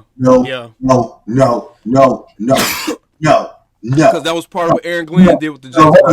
Don't tell him time out. Because around this same time, Jerry was still coming to media talking that. Around that same time, the Jets also had a shit show going on over there, bro. Listen. Bro, the Jets had a shit show going on over there. Yes. But nobody was talking about firing Robert Saleh at this point. He was already fired by the time Ben Johnson made that comment. Listen, Robert Saleh was gone when Ben Johnson made that comment. He was. But the Jets don't get talked about like the Cowboys. The Jets are in New York, bro. Stop. The Jets don't get talked about like the Cowboys. The Stop, Cowboys. Bro. Listen, Ben Johnson's name has been getting attached to the Cowboys' name since mid-season. Only by fans. They never talked about that on ESPN. They never tied Ben Johnson to the Cowboys on media. Only the fans was talking about that. No, it's not. No. The media was saying the Cowboys need to be looking at these niggas. So what I'm saying, like, that's what I'm saying. Like when you got people, when the Cowboys are getting talked about, and they're talking about new coaches, and your name is getting brought up. He felt the need to go ahead and end them Jones immediately. And I feel like everything he said, yeah, it could have been towards other teams, but the shoe that it fit the most was the Dallas Cowboys. Man, fuck Ben Johnson. He a Bears coach. I don't give a fuck about no Ben Johnson. Fuck Ben Johnson. He don't want to come to Dallas. Fuck him too. That's how Cowboys feel about anybody that want to come to Dallas. Fuck you, bruh. Fuck you. You know what I'm saying? But like, all I'm saying is the Dallas Cowboys, for as much of a glamour destination that it is like making it not one because of how they're moving with their players. And how the players are moving in the media too. No. Yeah. And like per se, Dak, bro. Like Dak's the worst one. No, he's not. Yo, no, he's not. That's the, like, listen, Micah's the worst one. No. Micah's the worst one. No, I'm talking about in the treatment. Oh, I'm about to say, I'll do the media because Micah talked the most in the media, bro. No, I'm talking about as far as when you look at Dak and how a player is supposed to be in the organization. Dak is that. Oh, you talking about like the respect that the Cowboys don't show him? Yeah. Like respect. I agree. I agree with that. I think that Jerry is dismissive of Dak sometimes. You know what I'm saying? Like he is. Like and that's what I'm saying. Like they give more ammo against themselves than anybody ever could. Like okay, but we don't need people adding to it because they doing a good job enough themselves. You know what I mean? Right? They're doing a good enough job themselves. We don't need people adding to it. He's not adding to it. Like he's all not right. adding to it. Okay. He's just speaking on it. Yeah, he just speak. I don't think that he's intentionally doing anything. I don't think he's intentionally doing anything. I think that he's being quote unquote real to a detriment sometimes. I think he's being real to a detriment. I won't say a detriment, just say a fault. Just real to a fault. I ain't gonna say a detriment because he's not detriment, nigga. He's not being detrimental because his positivity always going to outweigh the negatives. And there's nothing that nobody can convince me otherwise. You've seen it this year. His positivity will always outweigh the negatives. We were 7-10. We were 7-10, and we should have had a top 5 pick. We were 7-10. We should have had a top 5 pick. We were 7-10. And should have had a top 5 pick. I guess, man.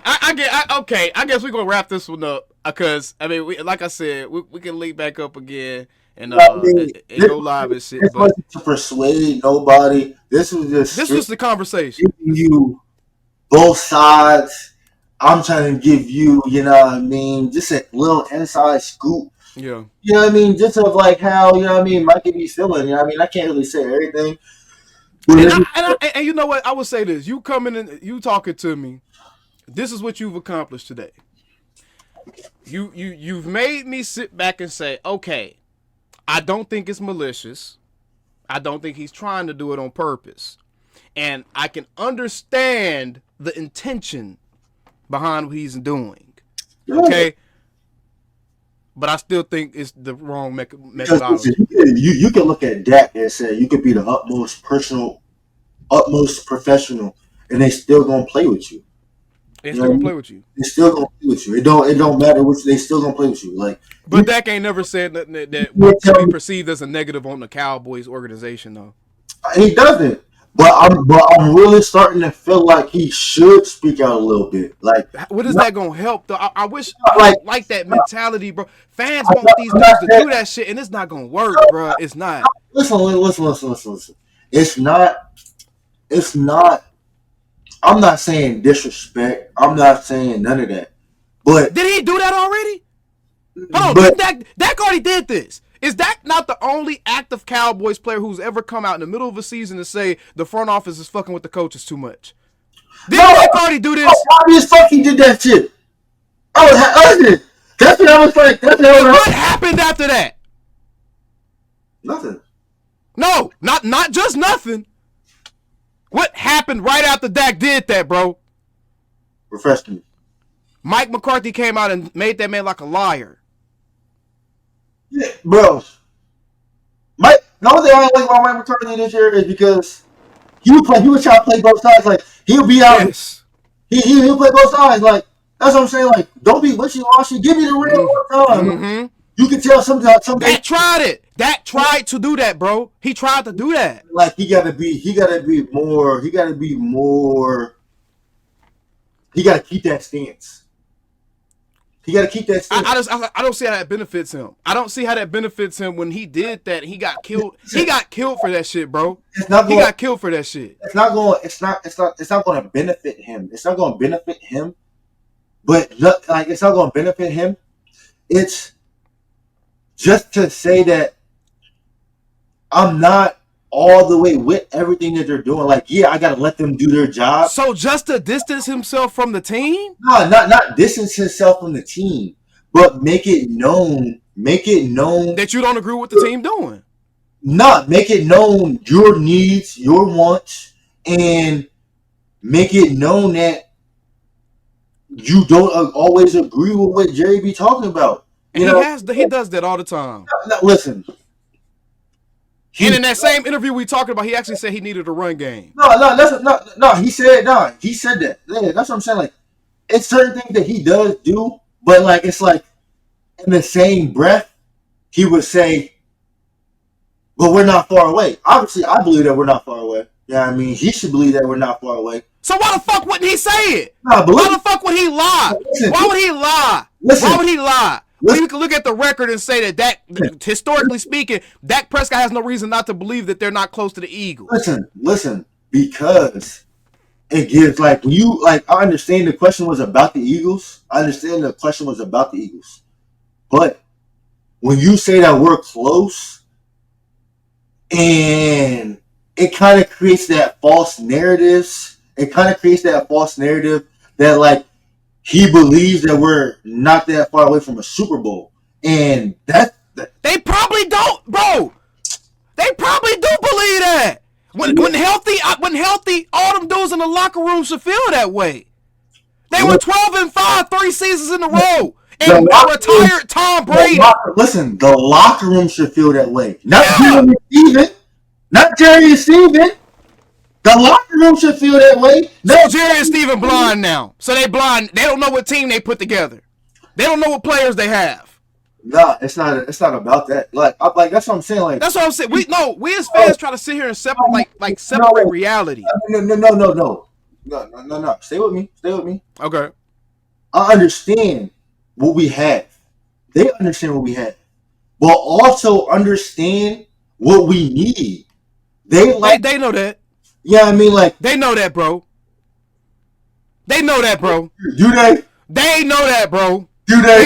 They know that, bro. I don't know. You just said yourself earlier. Jerry's put together these different rosters, and he does more positive than negative. To be real, yeah, you can't tell me Jerry look at this team and was like, damn, some of these players ain't nearly as good as we thought they were. You can't tell me they ain't say that, bro. No, listen. I'm not. Anybody with 2 eyes can see that. Come on, bro. Exactly. So we acting like Jerry them stupid, bro. They're not fucking stupid, bro. Listen. My thing is, after that Green Bay loss, when he came to the media and said, we go as far as Dak takes us, he lost me with that one. Because it's like, There's no way you're looking at this roster the way we just played and you saying we go as far as Dak take us. You know what I'm saying? Like, that's what I'd be like. That's what I mean. Like, Dak, he with those guys. He practiced with those guys. He's supposed to believe in those guys. You know what I'm saying? He's the one that's putting the work in with them. He's supposed to believe in it. Jerry and Steven, they're supposed to be the ones saying, they're supposed to be the ones not complacent. You know what I'm saying? Didn't they just say this offseason though that they're gonna take a look at how they do free agency, and didn't they admit that they were wrong about some shit literally just like a couple weeks ago? Listen. Huh? They say but they've also proven what they say and what they do be two totally different things. Because this is the first time Jerry and Steven admitted they were wrong. The season was all in. This was the all in. Hey, can we? I'm glad you just brought that shit up. I'm glad you brought the all-in quote up. I keep this shit. Damn, I deleted it. I was about to say, I keep that shit saved in my phone for people to keep bringing up that all-in quote. All in on our players. Don't say all in on our players. Don't say that. That's what the fuck Jerry said. Don't say the all in on our players. Clarence Hill turned that into something that wasn't, bruh. He turned that into a headline that it was never. Listen. He said I'm all in on Dak, paying Dak and CD. Listen. When you say that you're all in on your players, right? When you say that you're all in on your players, you don't wait till September to sign. You don't do that. You don't wait till 2 weeks in the day of the season to sign them. Well, if you're all in, they're signed in April, so you can keep the niggas that we lost. Like Jerry said. How many niggas we lose to the Commanders? You know Dak, my guy. Dak is my guy, but like Jerry said at the Brian Schottenheimer press conference, Dak and his team had something to do with that too, TP. They must have been negotiating something. Probably that no trade clause and shit. Like, they not just, just because they want to keep guys don't mean they should roll over to every fucking demand they have. They still like a fucking business, bruh. So they were negotiating like businessmen do, bruh. But they still were all in because they ultimately paid that man more than anybody else in NFL history. You negotiate. What was the negotiation, bro? Probably the trade clauses and shit. Bro. I'm gonna keep it real with you, bro. Dak was in a position where there was no negotiation. He had the niggas bent over the table. There wasn't no negotiation. The trade clause, bro. They probably was trying to negotiate the trade clause in different language and shit. It was probably like some of the specific language that they wasn't fucking with, and the actual dollar amount. Yeah. Yo. One thing I ain't is a fool, right? Listen. If you're not gonna sign him, then you're not gonna sign him.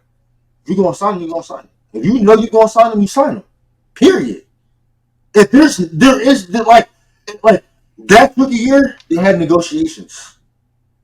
When he signed that deal, that second deal, there no trade clause and all that, and y'all pushed the money back and all that. The negotiation for that second contract was already over with. You know what I'm saying? Like, what did the Jets just do with Hassan Reddick? Didn't they trade for Hassan Reddick with the intentions to sign him, but then they got him and he wanted more money than they was actually wanting to give him, and so No. The Jets fumbled that pack by not doing a sign and trade. The Jets fumbled that pack. They should have already had agreed upon terms with Hassan Reddick. The fact that they didn't have agreed upon terms with Hassan Reddick and traded for that man anyway, knowing that he was already in contract disputes with the Eagles, they a fool for that. But they knew they wanted to sign him, though, right? They knew they wanted him. I'm just going to the point you said. They knew they wanted him, but they couldn't. They knew that they wanted him, but they didn't want to give him the money that he wanted. Exactly. That happens in negotiations. That happens. But listen though. But what I'm saying is, the Cowboys put themselves in a unique situation that they couldn't get themselves out of. When you decided not to extend debt, when Jared Goff got his contract, Carson Wentz got his contract, and really lock him up on a long-term deal that was team-friendly, they didn't do that. They missed their opportunity to do that. And then when you franchise tag him and he broke his leg, you gave him all reasons to not sign nothing that didn't have a trade clause, that didn't have max money, that didn't, everything to ensure his security. You made him have to do that. You made him take that route. So then when he took that route, and then now 4 years later, well, 3 years later, 4 years later, and you owe him $40 million, whether he's on the team or not the following year, you're bent over the table now. There is no negotiation. You have to sign him. So it's like you give him what the fuck he wants so you can improve this team. And in April, remember, in March and April, Dak said, I don't care about $60 million. I just want signed. Remember, he said that. He said that. What did Jerry say? He ended up getting 60. What did Jerry say? He ended up getting 60. Watch. Listen, Jerry said, I want to watch leaves fall. And Dak watched every quarterback that wasn't on his tier make money that he would have accepted. Yeah. That's true. So after that, get 60. All right, bro. All right. You got that point. You got it. You know what I mean? And listen, before Trevor Lawrence got signed, before Jared Goff got signed, before all that, Dak would have took them contracts. Probably. You can't tell me he wouldn't have took them contracts. Probably. After you watched Trevor Lawrence get that money, there was no way in hell. Yeah. There was no way. Yeah, that's facts. I mean, we agree on that, man. We agree on that shit. You know what I mean? So quit trying to have me up here defending Jerry, fool. I ain't no Jerry defender. So my thing is just like Jerry. You know what I mean? If you know what I mean, you fuck with his money, and you fuck with your own money in the process, and then in the process you weaken the team. We lost players that we could have kept, bro. Like if we had that 2023 roster with the injuries that we had this year, it wouldn't have been as bad. No, it wouldn't have. Had backups. It wouldn't have. You know what I'm saying? We would have had backups. Motherfucker, this year we had no backups. The backups was we had the backups playing. Like, you know what I'm saying? Like, it's just that little shit. It's that little shit where it's just like, how can you have faith in the organization? How can you expect your own players to have faith in the organization? What fucking outside motherfucker? How can you have your own players have faith in the organization? You know what I'm saying? Like, y'all not even showing that y'all want to win. And then, you know what I mean? Then y'all got the fan base talking crazy about me. I got $60 million that I so rightfully deserve. And the whole fan base is talking about how I deserve it. Yeah, they was gonna do that anyways, bro. It don't matter how to, if he would have signed that contract the first day of free agency, people was gonna be mad about that getting his money. You know damn well that's true, dog. Listen, you know damn well that's true. People was gonna be mad. It was gonna be a portion of fans that was going, he didn't deserve it. Yeah. Pay him $45 million. But listen, if we would have signed him in April, signed CD in April, and had that $30 million to play with, and kept niggas that we could have kept like Gilly Lock and fucking Fowler, Armstrong, you know what I mean? Hankins, you know what I'm saying? Like them little key niggas could have been big for us this year. You know what I'm saying? Like, and that's what people not really looking at it. Like people say, "Oh, Dak got his contract. We couldn't afford." No, Dak got his contract, and it opened up cap space. Yeah, Dak's cap hit was $60 million, regardless if Dak got paid or not. His cap hit was $60 million. So him getting $60 million a year, regardless, made no dent in nothing. No, that's facts. That's you know facts. What I'm saying? So it's just like people not looking at it like that. You know what I mean? Like CD, he didn't have to get 35. He could have got 30. Yeah, I mean, he could have got 30 the year prior if we were looking to sign him. You know what I mean? Did the Eagles wait to sign Devontae Smith? No. No. I mean, bro, we know how Rosen better GM than Jerry and them, though. Yeah, I mean, but it's just like, my whole thing is like, that's what I'm saying. Like, you can't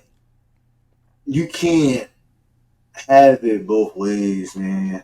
Like, you can't be bad as a front office. Granted, y'all do a lot of things well. Can't say you don't.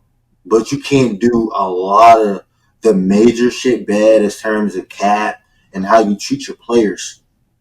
Like, for instance, bro, there should never be a reason in hell we're the most valued franchise in the world, but we got players talking about there's not enough medical staff for players. How is there not enough I medical agree with that. staff for I agree players? with that. I agree with You know that. what I'm saying? Like, when they did the grades of organizations and how they treated the players' families and shit like that, that's just A+. I give them that. How they treat how the Cowboys organization treat family and all that, that's just A+. I give them that. But the fact that, you know what I mean, your strength and conditioning coaches and your But I athletic, mean, no organization is perfect because didn't the Kansas City Chiefs get like an F for ownership, bro? hey, You see what I'm saying? So I mean, it's like I think that every. was some hating that shit. I ain't gonna lie to you. Nah, I mean, but still though, bro. You can look That at, man has won multiple championships and they gave him an F. oh yeah, I understand that one.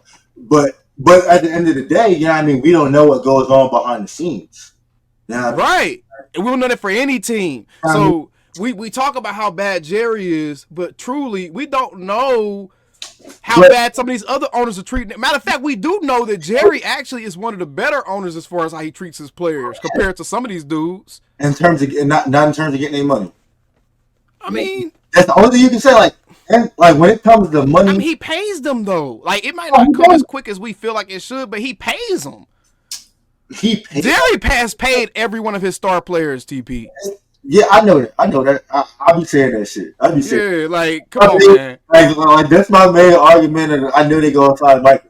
You know what I mean? Like so, but it's just like it's the process and how they go about it. But that's what we getting wrapped up in. It hurts the team. Like but listen, because you said earlier, Micah already knew how offseason was gonna play out last year because he talked to Jerry before the offseason even started, bro. Mm-hmm. So why would you be mad about the process when you already know where their mind was? Him signing them earlier wouldn't have did a damn thing, bro. He wouldn't have did a damn thing. Because they wasn't gonna do that regardless. Because they were still gonna be talking about they need to put money up for next year. You're right. It would have did a damn thing because CD would have been at fucking camp. Yeah, that's the one difference. That's the one difference. That's the one difference. Yeah, I mean, like that's the one difference. But that's just as much on CD as it is on Dak. I mean, on the ownership, because Dak was there, but he was negotiating the contract. Yeah, that's why I hate. Like that's why when it comes. That's why I come down to like you see how they treat Dak. Like Dak is the utmost professional. Shows up to everything. Yeah, and CD did it the other way. Right? He did the exact opposite way Dak handled it. Same result. Right or wrong? Yeah. He did it the exact opposite way Dak handled it, and same result. Same result. But my thing is, y'all did that though with the excuse of blaming them niggas for getting paid. You know what I'm saying? Like it'd be different if they just, you know what I mean, it was just long, sought out negotiations and all that. Whatever. If that happened, okay, whatever. But the fact that y'all do the things y'all do, y'all leak the information, y'all talk crazy on the players, you know what I mean? Y'all do all the dishonest things and then do the right things at the end, don't make it right. You still pissed off. See, I bet you that check cash ain't gonna make it right. Yeah. I bet you with that check cash, I bet you Dak don't give a fuck about how our last offseason played out now. Hey, all that shit is cool, but couple things that I never forget. What a person did to me and what he said to me. There's two things a person can't get over, regardless. Okay. Did to you and what a person said to you. You know what I mean? Like, it's just, you know what I mean? Like, when you treat, bro, like, I just feel like. Yeah, I mean, you're right. The Joneses did make Dak Prescott a multi-millionaire, so that's pretty fucked up shit to do to him.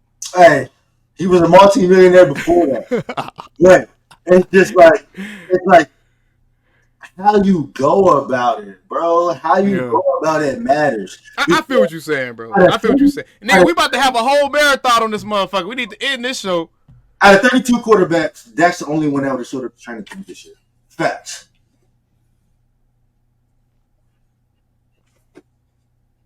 I feel like Josh Allen probably would have. Hell no. Well, we would have never knew because the Buffalo Bills gave him his money immediately.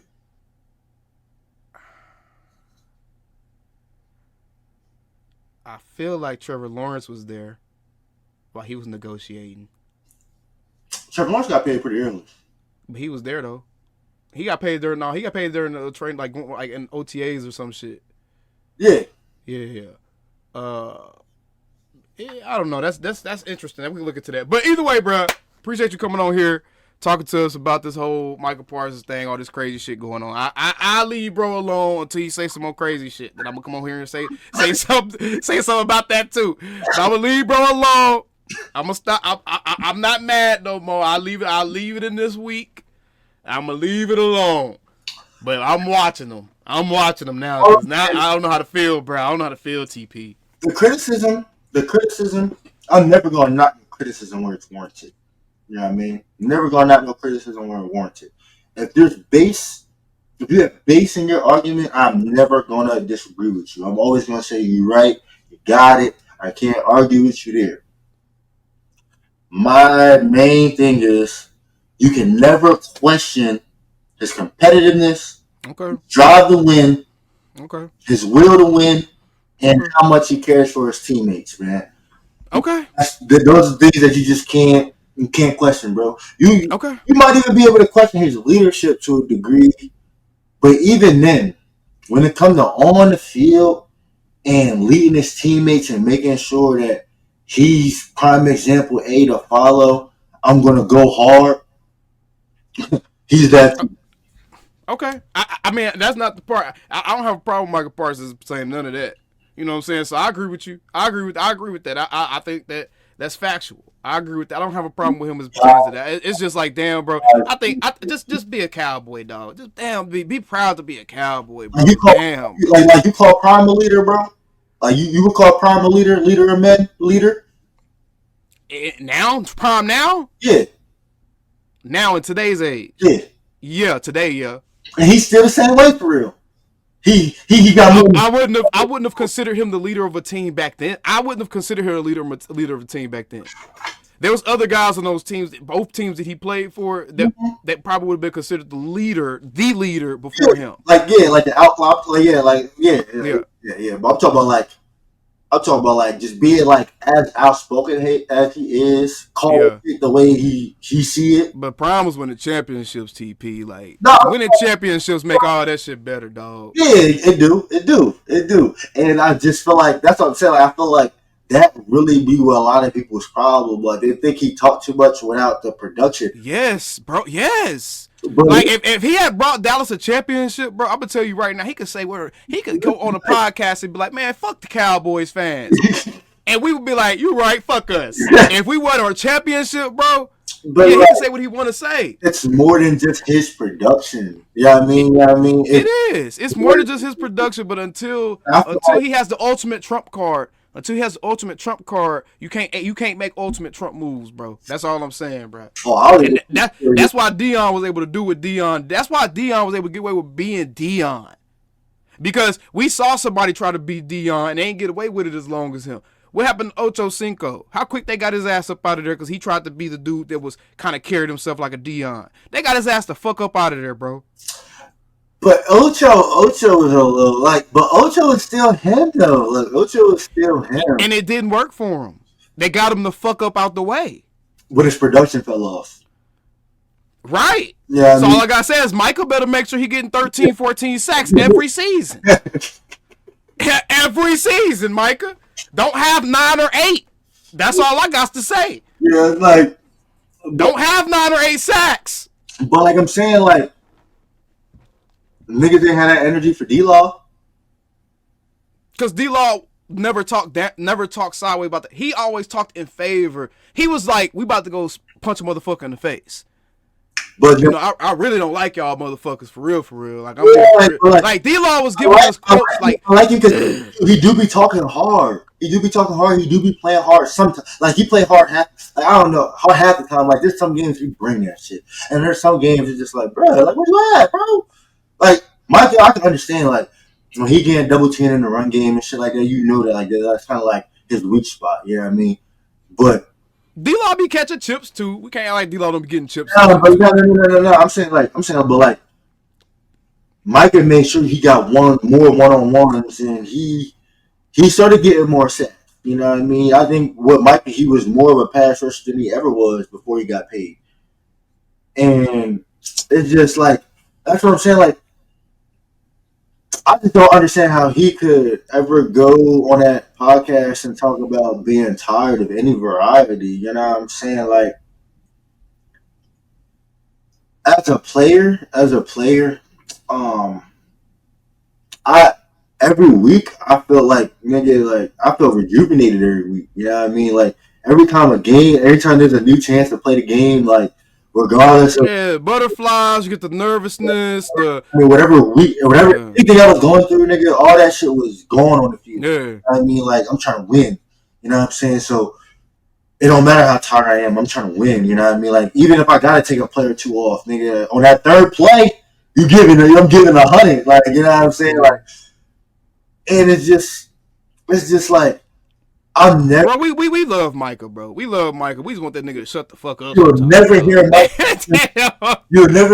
Micah using fatigue as an excuse. You know? We love him. We just need that nigga to shut up sometimes, man. Damn, bro. I want him to shut up. I ain't gonna lie to you. I don't be wanting him to shut up because I feel like I really feel like, if you're the type of person I am, a competitor, like, if you really understand the mind of a competitor and the mind of a person who wants to be great, I don't want him to shut up. I ain't gonna lie, because, man, you talking from the perspective of somebody that gets like, inside, bro. That's the difference, bro. TP, you have to put yourself in the shoes of somebody that can't call that man up and have a conversation with him right now, bro. Like, no, that's what I'm about to say. Like, fuck him being my brother. Like, Like, if he wasn't my brother, just like when a person just speaking of a mind and just straight competitiveness, I understand that because I'm the same way. You know what I mean? People quick to call it excuses or whatever the case may be. Yeah, but if I'm speaking on what I'm really seeing in the game,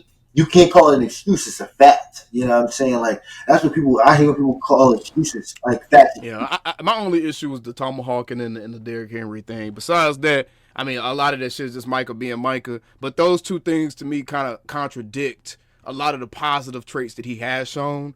Those two things contradict that to me. I ain't even gonna lie to you, bro. Because you talking about competitive spirit and shit, but you talking about going and chasing the ring. Okay, cool. That's it might be competitive, but that shows no loyalty. Why should we have loyalty? You know what I'm saying? We gonna start this whole debate. Stop. Just stop it. Just stop it. If you want me to, I could come on y'all's show. We could continue this debate, bruh. But just stop.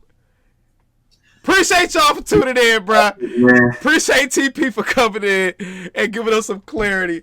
This is a marathon show right here. I love talking football. I talk football.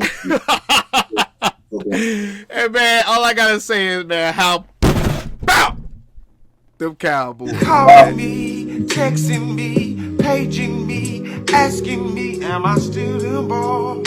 Y'all usually check on me. Listen. I'm still them boys. Hey! Woo! Oh, shut up, my boy. Hey! I'm still them boys.